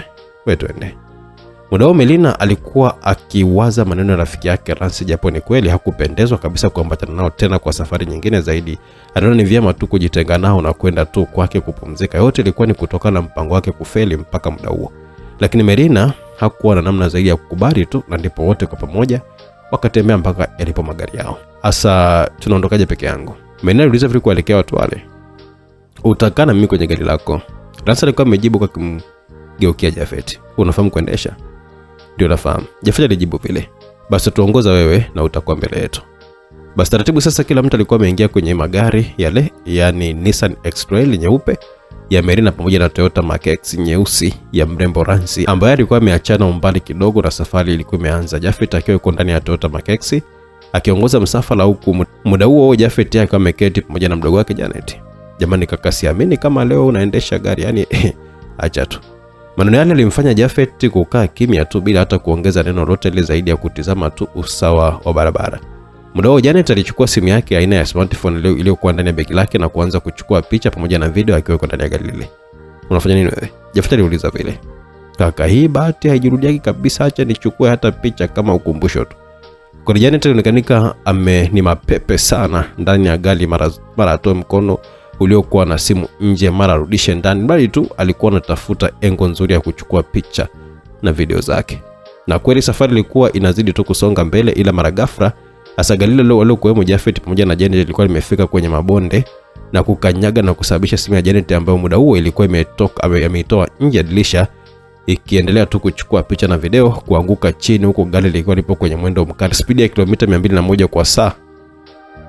Na yote ilikuwa ni Janet kumsika kaka yake kukanyaga mafuta tu bila hata kuogopa, kwa maana bahati kama ile ni nadra sana. Haya. Ushakumpe wote kumwisha. Kaka, simu yangu jamani. Janet alikuwa ameongea vile kwa sauti kiasi cha kumfanya Jafet kupiga breki ya ghafla, alikuwa amefanya waliokuwa kwa nyuma nao kukanyaga breki kali sana kulingana na mwendo waliokuwa wakitembea nao. Hiyo ilimanusura sasa kuweza kuwagonga waliokuwa kwa gari liko mbele yao. Muda huo haraka sana Janet alikuwa amechomoka ndani ya gari na kuanza kutembea uelekeo wa barabara huku akiwa anatizama chini tu. Janet, kuna kitu gani? Ilikuwa ni sauti ya Merina baada ya kumwona Janet akiwa ametoka nyuma ya gari lao. Ilikuwa nimeangusha simu barabarani. Janet alijibu vile huku muda wote alikuwa anahangaika tu na simu yake. Mmetushtua sana. Muone kama tungewagonga sijui sasa hivi tungelikuwa tunaongea kitu gani sasa hivi. Merina kaongea kwa hasira kidogo, yote ilikuwa ni sababu ya hasira ukizingatia Janet ndo mtu aliyekuwa amemharibia mipango yake. Samahani sana dada Merina. Janet alikuwa ameomba tu msamaha. Sawa Janet, nenda, kuna shida. Lisikika sauti ya Lance akiwa anaongea upande wa siti ya abiria akimwelekeza Janet. Haraka sasa Janet alikuwa ameamua kwenda kwenye gari alilokuwemo kaka yake kwa ajili ya kuendelea na safari tu. Kumbe ulikuwa umedondosha vipi, hajaribika kweli? Jafet alikuwa ameuliza huko akiwa anakanyaga mafuta na kuondoa gari mahali pale. Hapa akasema tu nyofacha kwenye kioo. Muda mwingine wage makini mdogo wangu. Kumbuka ni gari la watu sasa. Ingelikuwaje kama tungeweza kupata ajali ama mwenzangu unayo hela ya kwenda kutengeneza gari la watu? Nisamee sasa kaka, nisamee sana. Sikutarajia kabisa, lakini hebu tufanye yamepita tu kakaangu. Kauli ile ya Janet ilimfanya tu Jafet kubaki kimya huku macho yake yakiwa tu mbele ya barabara. Ndani ya saa 1:30 tayari alikuwa ameshawasili nyumbani kwenye majira ya saa 1 kasoro. Magari yalikuwa yameegeshwa mahali pale palipokuwa pana uwanja, huku walioko ndani ya magari yale wakishuka, ambapo wakati huo Frozie na mzee John walikuwa wako ndani wakiwa busy tu na shughuli zao. Ransi, Merina, hapa ndo nyumbani kwetu, karibuni sana. Jafet alikuwa amewaeleza vile wageni wale baada ya kushuka kwenye gari lao, na kusema kweli familia ya kina Jafet ilikuwa na maisha ya kati, hayakuwa mabaya sana. Wow, nafurahi sana kupajua, alijibu vile Merina huku akiwa na talii macho yake kwenye nyumba ile ambayo ilionekanika kuwa ni nzuri kiasi chake. Mimi pia. Lance alikuwa ameongea akipokea ukaribisho ule kwa kuongea vile. Muda huo kama endelea na mazungumzo, Janet alikuwa amesogea mpaka kwenye mlango na kugonga hodi. Nante nao ni Janet. Ilisikika sauti ya ndani ikiwa inaongea vile, na moja kwa moja Janet alikuwa ametabasamu tu baada ya kujua mmiliki wa sauti ile hakuwa mwingine bali mama yake, yani Frozie, ambaye muda huo alikuwa busy tu na kushona vitambaa. Kaangalia basi. Mzee John naye alikuwa amemwambia mke wake ambaye alikuwa amekwenda kutizama mgongaji alikuwa ni nani, ambapo sasa taratibu Frozie, mama wa miaka 49, alikuwa amenyoka pale kwenye kochi na kisha kuelekea ulipo mlango na kisha kufungua. Jamani, karibuni sana. Frozie aliwalaki wageni wale na kuwakaribisha ndani, ambapo nao walikuwa wameingia ndani na kuketi pale sebuleni. Jamani, karibuni sana. Mzee Frozie naye aliwakaribisha wageni wale waliokuwa wameingia ndani. Kabla yote naomba niwatambulishe wageni kwanza. Jafet alikuwa ameongea na kisha kukaa kimya kidogo, kisha akaendelea kuzungumza. Huyu anaitwa Merina, ndiye bosi wangu, na huyu mnayemwona anaitwa Lance, kama tu nilivyokuwa nimewaeleza hapo mwanzo. Jafet baada ya kuongea vile, Merina pamoja na Lance wakanyanyuka na kwenda kuwasalimiana na wazazi wake. Jamani, msishangae wanangu, karibuni sana. Frozie alikuwa ameongea kwa anapokea mikono yao kama kuwasalimia. Asante sana. Wawili wote walikuwa wameitikia kwa pamoja. Basi mazungumzo hapa na pale yalikuwa tu yakiendelea kati ya wageni wale pamoja na mzee John pale sebuleni, huku Janet pamoja na mama yake wao wakielekea jikoni kwa ajili ya kushughulikia chakula. Yaani mali nimefurahi sana. Janet akaongea kwa anamuonesha mama yake video ambazo alikuwa akichukua kwenye sherehe na jinsi ambavyo kaka yake Jafet alivyokuwa akiendesha gari. Kumbe mlipendeza hivyo na mwenzako? Ndio mama. Ayaweka simu pembeni sasa, maana kuna kazi ya kufanya hapa. Basi haraka Janet alikuwa amefanya vile na kazi za jikoni zikawa zimeanza kufanyika mara moja. Itabidi tupike huo mchele wote. Weka takata hayo matunda alafu uunge hizo spinach hapo. Frozen alikuwa ameongea vile kimwelekezea binti yake. Kwani sasa unadhani kuna walaji hapo? Kumbuka tumetoka kwenye sherehe pia. Ina wageni je? Pika chatu cha kawaida mama. Kama nilivyokuambia tu, wale sio walaji, hata kwenye sherehe walikuwa wanagusa tu. Wasije wakakiacha hapa tukawa tumepata hasara bure. Kwa hiyo wewe unawasemea wageni. Maliza hiyo kazi haraka sana, upike hiyo mboga, acha maneno kabisa. Basi kila kitu kilienda vizuri na muda wa kujumuika mezani ulikuwa umewadia na wote walikuwa wamesogea mezani na chakula kwa kimeletwa. Jamani mama, chote hiki ni kwa sababu yetu sisi. Yaani maanisha kwamba tungeshirikiana jikoni. Hawana hata usijali kabisa mwanangu. Nyinyi ni wageni wetu hapa. Sasa mambo ya kupikange yasingefaa kabisa mwanangu. Lakini kabla Lance hajamalizia kuongea, Melina akamuwahi na kuzungumza. Tunashukuru sana mama. Muye tu radhi kwa maneno yake mengi we. Na kusema ukweli, kauli ile ya Melina ilimfanya Lance kuona aibu pale mezani na kujiona kwamba yeye alikuwa ni cheliku pale mezani pia wote. Lakini binti aliamua tu kuachia tabasamu kwamba alikufanya kila kitu kilikuwa sawa, japo moyoni mwake aliona aibu sana ukizingatia alikuwa ni mgeni kabisa. Tuleni basi chakula kinapoa. Aliongea mzee John huko akiwa na wasogezea wageni wale mahotpoti ambayo ilikuwa imejaa miwali mieupe, mboga za majani yani spinach, kulikuwa na matunda pia yani maembe, mparachichi, matikiti pamoja na mananasi. Muda huo mlango pia ulionekana kugongwa kwa nje, kitu kilichofanya Flonzi kumpa ishara Janet kwenda kufungua ule mlango. Ukichona kitambua kabisa mgongaji alikuwa ni nani.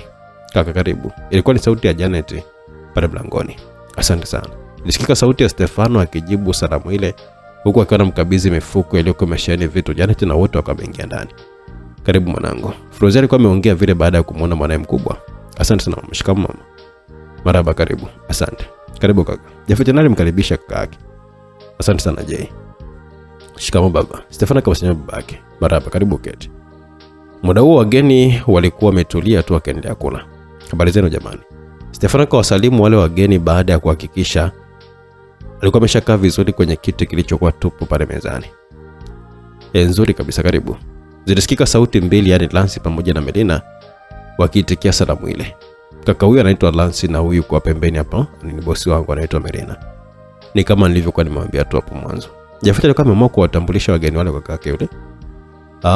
Jamani, nafurahi sana kuwajua, karibuni sana. Najisikia ni mko nyumbani kabisa na au sio Jafet? Stefano alikuwa ameongea vile huko akana mtazamo mdogo wake Jafet. Kaka, ni kweli kabisa. Jafet akajibu kwa kana tabasamu. Asante sana. Tumeshakaribia. Lance alijibu, asante sana. Melina naye alikuwa amejibu akimwelekezea Stefano huko akionyesha tabasamu pana. Tuendelee kula chakula jamani, kitapoa jamani. Flonzi naye alikuwa amewakumbusha baada ya kuona mazungumzo yalikuwa mengi kuliko hata muda wa kula. Na ndani ya kama saa 1 na dakika zake hivi kila mtu alikuwa amekwisha kumaliza kula. Huko sawa wageni waliamua kuomba ruhusa ili waweze kurejea majumbani mwao. Lakini wanangu, tumefurahi sana nyinyi kuungana na sisi siku ya leo na Mungu awasimamie muweze kufika salama huko mnakoenda. Tunashukuru sana mama. Na hata sisi pia tumefurahi sana kuwajua. Jamani, fikeni salama. Mzee John alikuwa ameongezea kwa wageni wale ambao muda huo walikuwa wako wima kwa ajili ya kuondoka. Asante sana baba, pia tunashukuru sana kwa chakula, tumeshiba sana. Tunafurahi kusikia hivyo binti yangu. Mzee John alikuwa ameongea huko anajifuta mdomo kwa tishu akiwa bado yuko pale mezani. Fikeni salama jamani. Stefano alikuwa amewaga wale wageni. Asante sana Stefano. Siku nyingine Mungu akijalia tutakutana tena. Razina alikuwa amejibu kwa heri ya Stefano. Kikweli na furaha sana na nyeni na dada zangu kabisa, pia nawashukuru sana. Maneno yale ya Janet alikuwa amewafanya wawili wale kuitikia kwa pamoja. Asante pia Janet. Okay, ngoja niwasindikize kidogo. Jafet alikuwa ameongea na wote walikuwa wametoka nje huku familia yake Jay ikibaki mlangoni kuwapungia tu mikono. Lakini wakati Lance akiwa anatembea mara ghafla akakanyaga kipande cha jiwe na kutokana na kuvaa viatu virefu sana, hali ile ilimfanya kifundo cha mguu wake wa kushoto kuteguka huku maumivu makali sana kianza kuchukua nafasi kwa muda huo. Na yote ilikuwa ni kutokana na kijigiza kidogo, japo kulikuwa na mwanga pia wa umeme kwa mbali.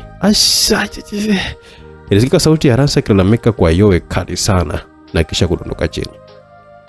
Aise, mambo yanazidi kunoga. Ngoja tuone msikilizaji. Mungu wangu, atakuwa ameumia sana Jafet, hebu fanya kumwaisha hospitali haraka sana. Ilisikika sauti ya Frunzi akimwelekezea mwanae Jafet, hasa baada ya kushuhudia Lance akidondoka chini huku akionekana kugulia maumivu kwa muda huo pale chini. Jafet, muingize kwenye gari langu lake, tutaliacha tu hapa kwa muda. Kauli ya Melina, Jafet hakutaka kabisa jirudie mara mbili zaidi ya kumzoa Lance ambaye alikuwa bado yuko pale chini akiugulia tu maumivu, huku machozi nayo ya maumivu yalikuwa yakimtoka pia. Lance alikuwa akilalamika, hasa baada ya kukalishwa kwenye siti ya nyuma ya gari ya rafiki yake na kijana Jafet, na muda huo Frunzi naye aliwahi kuelekea alipokuwepo Lance kwenye ile gari. Mwanangu jikazi wanakupeleka hospitali. Frunzi alikuwa ameongea huku akionekana kuhuzunika kwa jambo lile lilokuwa limemkuta Lance muda mchache uliopita. Mama, mguu unauma mno, unauma.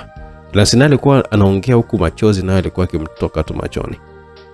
Ndio mama, jikaze basi. Frunzi alikuwa anaongea huku akanamtuliza Lance, ambapo muda huo Melina naye alikuwa akiingia siti hizo za nyuma na kukaa pamoja na Lance, huku Jafet yeye akiwa mbele kama dereva tena kwa mara nyingine. Tujulishe juu ya kitakachokuwa kinaendelea huko. Frunzi aliongea kumwelekezea Melina ambaye alikuwa amekaa vizuri kabisa kwenye siti yake. Na mpaka muda huo ilikuwa ni yapata majira ya saa 2:31 ndipo sasa ilikaonekana gari lilikuwa linaondolewa maeneo yale na kushika njia kuu sasa ya kulifuata jiji ambako huko kungelikuwa na hospitali ya kufikia. Muda huo Melina alikuwa akimtizama tu Lance huku moyoni mwake akijisemea peke yake, unapenda kuingilia mambo yangu sasa, na hapa inabidi nimpe taarifa Emily juu ya kinachotokea. Melina alikuwa akijiwazia hivyo, huku sasa haraka sana akichukua simu yake na kuanza kutafuta namba ya shemeji yake yule, yani Emily Richard mwenyewe, na lengo la mambo yote ilikuwa ni kutafuta tu nafasi ya kuongea na Jafet kwa muda mrefu pindi atakapokuwa kwa pale hospitali ama sehemu nyingine yote ile. Namba ilionekanika ikiwa imeseviwa kwa jina la Shem Emiri, na hapo alielekea sehemu ya kutuma ujumbe, kisha kama ameandika ujumbe mfupi uliosomeka kama ifuatavyo: Lance amejeruhika, ndo tunampeleka hospitali ya Arise, utatukuta huko. Baada ya SMS hiyo kutumwa muda mchache tu, SMS ile kama imemfikia Emily ambaye muda huo alikuwa nje ya nyumba yake akipunga tu upepo pamoja na baadhi ya wanawake mahali pale. Ndipo haraka sasa aliamua kuchukua simu yake na kuanza kusoma ujumbe ule. Baada ya kutoa password na kusema ukweli, ujumbe ule ulionekana kumchanganya sana Emily, hasa baada ya kumaliza kusoma. Ndipo alipoamua kunyanyuka mahali pale alipokuwa amekaa pamoja na wanawake kadhaa ambao walikuwa kama 4 hivi kwa idadi yao, wakiendelea tu kunywa mvinyo na kuonekana kustarehe vilivyo. Jamani, hasa mimi nimepata dharura ya haraka sana, nitawatafuta siku nyingine kama nikiwahitaji tena, hivyo naombeni mniache peke yangu. Ilikuwa ni sauti ya Emily akiwa anaelekezea wale wanawake na kuwaacha pale bila hata ya kusubiri majibu yao, maana aliamini kwamba hapendi kurudia kitu mara nyingi na kwa wakati kinakuwa kimesikika vizuri kabisa. Kutokana na kuwa mavazi yaliyokuwa hayakuwa mabaya sana, zaidi alikuwa na nguo za kulalia, yani shati pamoja na suruali laini. Aliona kukuwa na haja ya kwenda kubadilisha zaidi ya kusogea tu alipo magari yake matatu na kisha kuchagua moja na sasa gari lile aina ya hali ya nyeusi iliwashwa na kuanza kusogea getini, ambako tayari kwa muda huo mlinzi alikuwa ameshafungua geti kwa ajili ya bosi wake kutoka. Wataarifu walinzi wote, mimi natoka na muwe makini sana, pia hakikisheni wale wageni wanaondoka wasilale hapa. Ilikuwa ni sauti ya Emily akimwelekezea mlinzi wake ambaye alikuwa pembeni yake, amesimama tu na kisha akaondosha gari lake kwa fujo bila hata kusikiliza chochote kwa yule mlinzi. Gari likaanza kushika njia kuelekea hospitali ya Rise, na kutokana na kuwa ilikuwa ni hospitali kubwa na maarufu jijini mle, basi haikuwa shida kabisa kwa Emily kufika mahali pale. Upande wa pili kwa akina Melina sasa tayari walionekanika kuwa walikuwa wameshawasili hospitali pale na walipokelewa na wahudumu wa pale kisha kuelekea juu kwa ajili ya tiba pamoja na vipimo. Muda huo upande wa wazazi wake Lance nao walikuwa wameshapata hofu juu ya binti yao kutokana na ukimya uliokuwa umekithiri, lakini pia ni kuchelewa kwake kurudi nyumbani. Hivyo taratibu sasa mama yake na Lance, yani Vicky, alikuwa amechukua simu yake na kuamua kutafuta namba za binti yake Lance kwa ajili ya kujua ni kitu gani kilichomfanya ashindwe kufika nyumbani mpaka muda ule. Japo kwa namna nyingine ni kweli Lance alikuwa ni mtu mzima tayari mwenye misingi yake mwenyewe, lakini panaposikia mtoto kwa mama akui, basi ndo kama hivyo sasa. Ndipo Janet alikuwa ni wa kwanza kusikia simu ikiita pale mezani, ambapo muda huo yeye alikuwa yuko busy tu na simu yake, huku wazazi wake wao wakiwa hapo kwenye masofa wakiwa busy kila mtu na shughuli yake, lakini hawakutaka kulala kwa ajili ya kusubiria taarifa juu ya Lance alikuwa anaendeleaje. Hii ni simu ya nani tena? Janet alikuwa amesema vile huku akiwa anatazama tu simu ile kwa muda kidogo. Simu ile nayo ilikuwa imekata baada ya kutokupokelewa kwa muda mrefu, na ndipo tena kwa mara nyingine ilianza tena kuita, Hapo ndipo Fronzi aliamua kuvunja ukimya na kumuuliza binti yake, "Ujenti, mbona upokee simu yako inatupigia kelele huku?" Hata sio simu yangu mama." Jane alijibu huku akiwa anashika simu ile na kuiangalia vizuri. "Ya nani sasa?" Fronzi akauliza. "Hawatakuwa ni wageni wa leo na mmoja kati yao ndo ambaye atakuwa amesahau simu yake hapa." Jane alijibu vile, "Oh, ni simu ya Dadlansi, nimeona picha yake kwenye simu." Jane alikuwa ameongea vile huko macho yake akiwa hapo kwenye ile simu ambayo ilikuwa imekata tena na kufanya picha ya Ransi kuonekanika vizuri kama lock wallpaper ya simu ile, lakini simu tena kwa mara ya tatu ilianza kuita tena. "Nani anapiga?" "Mama, maana naona kabisa jina la mami kwenye simu." Fronzi baada ya kusikia mpigaji wa simu ile alikuwa ni mzazi wa mwenye hiyo simu, moyo wake kusema ukweli ulipata hofu sana. Ndipo Fronzi alipomgeukia mume ambaye alikuwa busy tu akisoma gazeti lake. "Tufanyaje sasa?" "Nipokee nimwambieni kila kitu, nadhani wao watakuwa hapo kwenye hali gani. Maana kama binti mtoto wetu, lakini tumeshtuka kama hivi sasa, vipi kuhusu wazazi wake? Maana lazima watakuwa na hofu sasa. Kwa hiyo tuipokee." Fronzi alikuwa ameuliza vile kama kupata uhakika juu alichokuwa amekisikia kutoka mumewe, ambaye huyu anaonekanika kuwa ni mtu mzima mwenye miaka 57 hivi. Ndio, mzee John akawa amejibu na kuendelea gazeti lake, na muda Janet alikuwa amepewa ishara ya kuipeleka ile simu kwa mama yake. Na kilipokuwa njiani tena, mara simu hiyo nayo ilikuwa imeshakata. Hukunako Dennis, yani baba mzazi wa Ransi, pamoja na mke wake walizidi kupata hofu sana baada ya binti yao kutokupokea simu yake. "Kutakuwa na jambo hapa," alikuwa ameongea vile Dennis. "Mmefanya kitu basi, kwani umemuuliza Emily?" Ilikuwa ni sauti ya mama yake na Ransi, yani Vicky. "Hapana bado, afu kweli, ngoja basi nimpigie." Haraka sasa mzee Dennis alikuwa ameanza kutafuta namba za Emily kwenye simu yake, na yeye baada ya kuipata aliamua kuipiga vile vile. Muda huo Emily alikuwa bado yuko njiani akielekea hospitali, ndipo simu yake muda huo ilikuwa imeanza kuita, na baada ya kuitazama aligundua mpigaji alikuwa ni baba mkwe. Ndipo haraka sana aliamua kuipokea na kusikiliza ni kitu gani cha yeye kupigiwa simu namna ile, ambapo huaga ni nadra sana kupigiwa simu na wazazi wa binti huyo. "Emily, unafahamu alipo Lansi kwa sasa hivi ama uko naye?" Ilikuwa ni sauti ya mzee Dennis ikiongea vile upande wa simu ya Emily. "Hapana, siko naye mzee, kwani kuna tatizo?" Haonekani nyumbani na simu yake pia haipokei, labda kutakuwa na tatizo lime. Lakini kabla mzee Dennis hajamaliza kuongea, mara kikapita kimya kirefu kilichomfanya Emily kuita mara kwa mara. Halo, mimi nipo njiani kwa sasa, halo." Emily baada ya kuongea bila hata kujibiwa, ndipo alipoamua kutizama simu yake. Shenzi kweli, kumbe simu haina chaji na imezima. Emily alikuwa ameongea huko kanachomeka kwenye USB ambazo zilikuwa ziko mahali pale, na simu ilikuwa imeanza sasa kupeleka moto, ikionyesha 0% kabisa, kuashiria kwamba simu ile haikuwa na moto kabisa wakati anafanya mazungumzo na baba mkwe wake. Upande wa pili nyumbani kwa kina Janet, ambao wao baada ya kuona baba yake na Lansi yupo kimya, ndipo walipoamua kutuma ujumbe juu ya kitu gani kilichomkuta binti yao, na iliwezekanika hasa baada ya kuonekanika simu ya Nancy haikuwa imewekewa kabisa password. Muda huo ujumbe ule ulifika kwenye simu ya Vicky, hasa baada ya kuona ulikuwa umetoka kwa binti yake. Kidogo wote walikuwa wamepata afueni, lakini utofauti ulianza kuonekanika kadri walivyokuwa wanazidi kusoma ujumbe ule na kufanya sura zao kukunjamana hivi kwa mshangao. "Mungu we mwanangu mimi." Ilisikika sauti ya Vicky akilalamika huku akionekanika kama kuchanganyikiwa, hasa baada ya kumaliza kusoma ujumbe ule. Muda ambao hata mzee Dennis hakutaka kuuliza nani katuma ujumbe huo, zaidi tu alikutoka nje huko akimwacha mfanyakazi wa ndani akiwa na washangaa tu watu wale ambao ni mabosi zake walikuwa wakielekea wapi tena mbio kama vile. Ransineta alikuwa ameshaanza kupata matibabu huko, Merina pamoja na Jafet wakiwa wako nje ya chumba wakiwa wanasubiria tu. Muda huo anaonekanika Emily na akitokea eneo la mapokezi kama alivyokuwa ameelekezwa pale mapokezi kuhusu ni wapi alipokuwa mgonjwa wake. Ndipo sasa alikuwa ameanza kupanda juu kwa kutumia lift zilizokuwa ziko mara pale, maana hospitali ile ilikuwa ni kama ghorofa 9 hivi kuelekea juu. Muda Jafet hakuwa akifahamu jambo lote juu ya ujio wa mwanaume yule mkorofi, yani Emily. Ndipo Samuel wa Melina ulipokuwa umechekelea, hasa baada ya kumwona Emily kwa mbali akiwa na wasili mara pale. Hatimaye ili hao msikilizaji na kukutana tena. Je, unahisi kitu gani kitatokea, na vipi kuhusu mrembo wetu, atapona ama ndio atakuwa kilema, na vipi kuhusu Melina? Je, atafanikiwa kuwa na Jafet ambaye kwa muda sasa amekuwa kimuinda kwa ajili ya kuwa naye? Yote kwa yote msikilizaji, yatakujia katika sehemu ya pili ya simulizi You Are My Choice, yani kwamba wewe ndio chaguo langu. YouTube channel Simulizi Mix, mimi director Owen, lakini mtunzi ni Jafet Lufungulo. Simulizi Mix ndo andaji YouTube channel Simulizi Mix, lakini unaweza kuendelea sasa hivi sehemu ya pili na kuendelea kupitia WhatsApp nambari 0677 062012. Yote kwa yote nikutakie heri ya mwaka mpya msikilizaji, ikiwa leo ni tarehe 1 ya mwezi wa kwanza mwaka 2026. Asante na karibu tena katika simulizi yetu. Sehemu inayofuata itakuwa ni sehemu ya pili.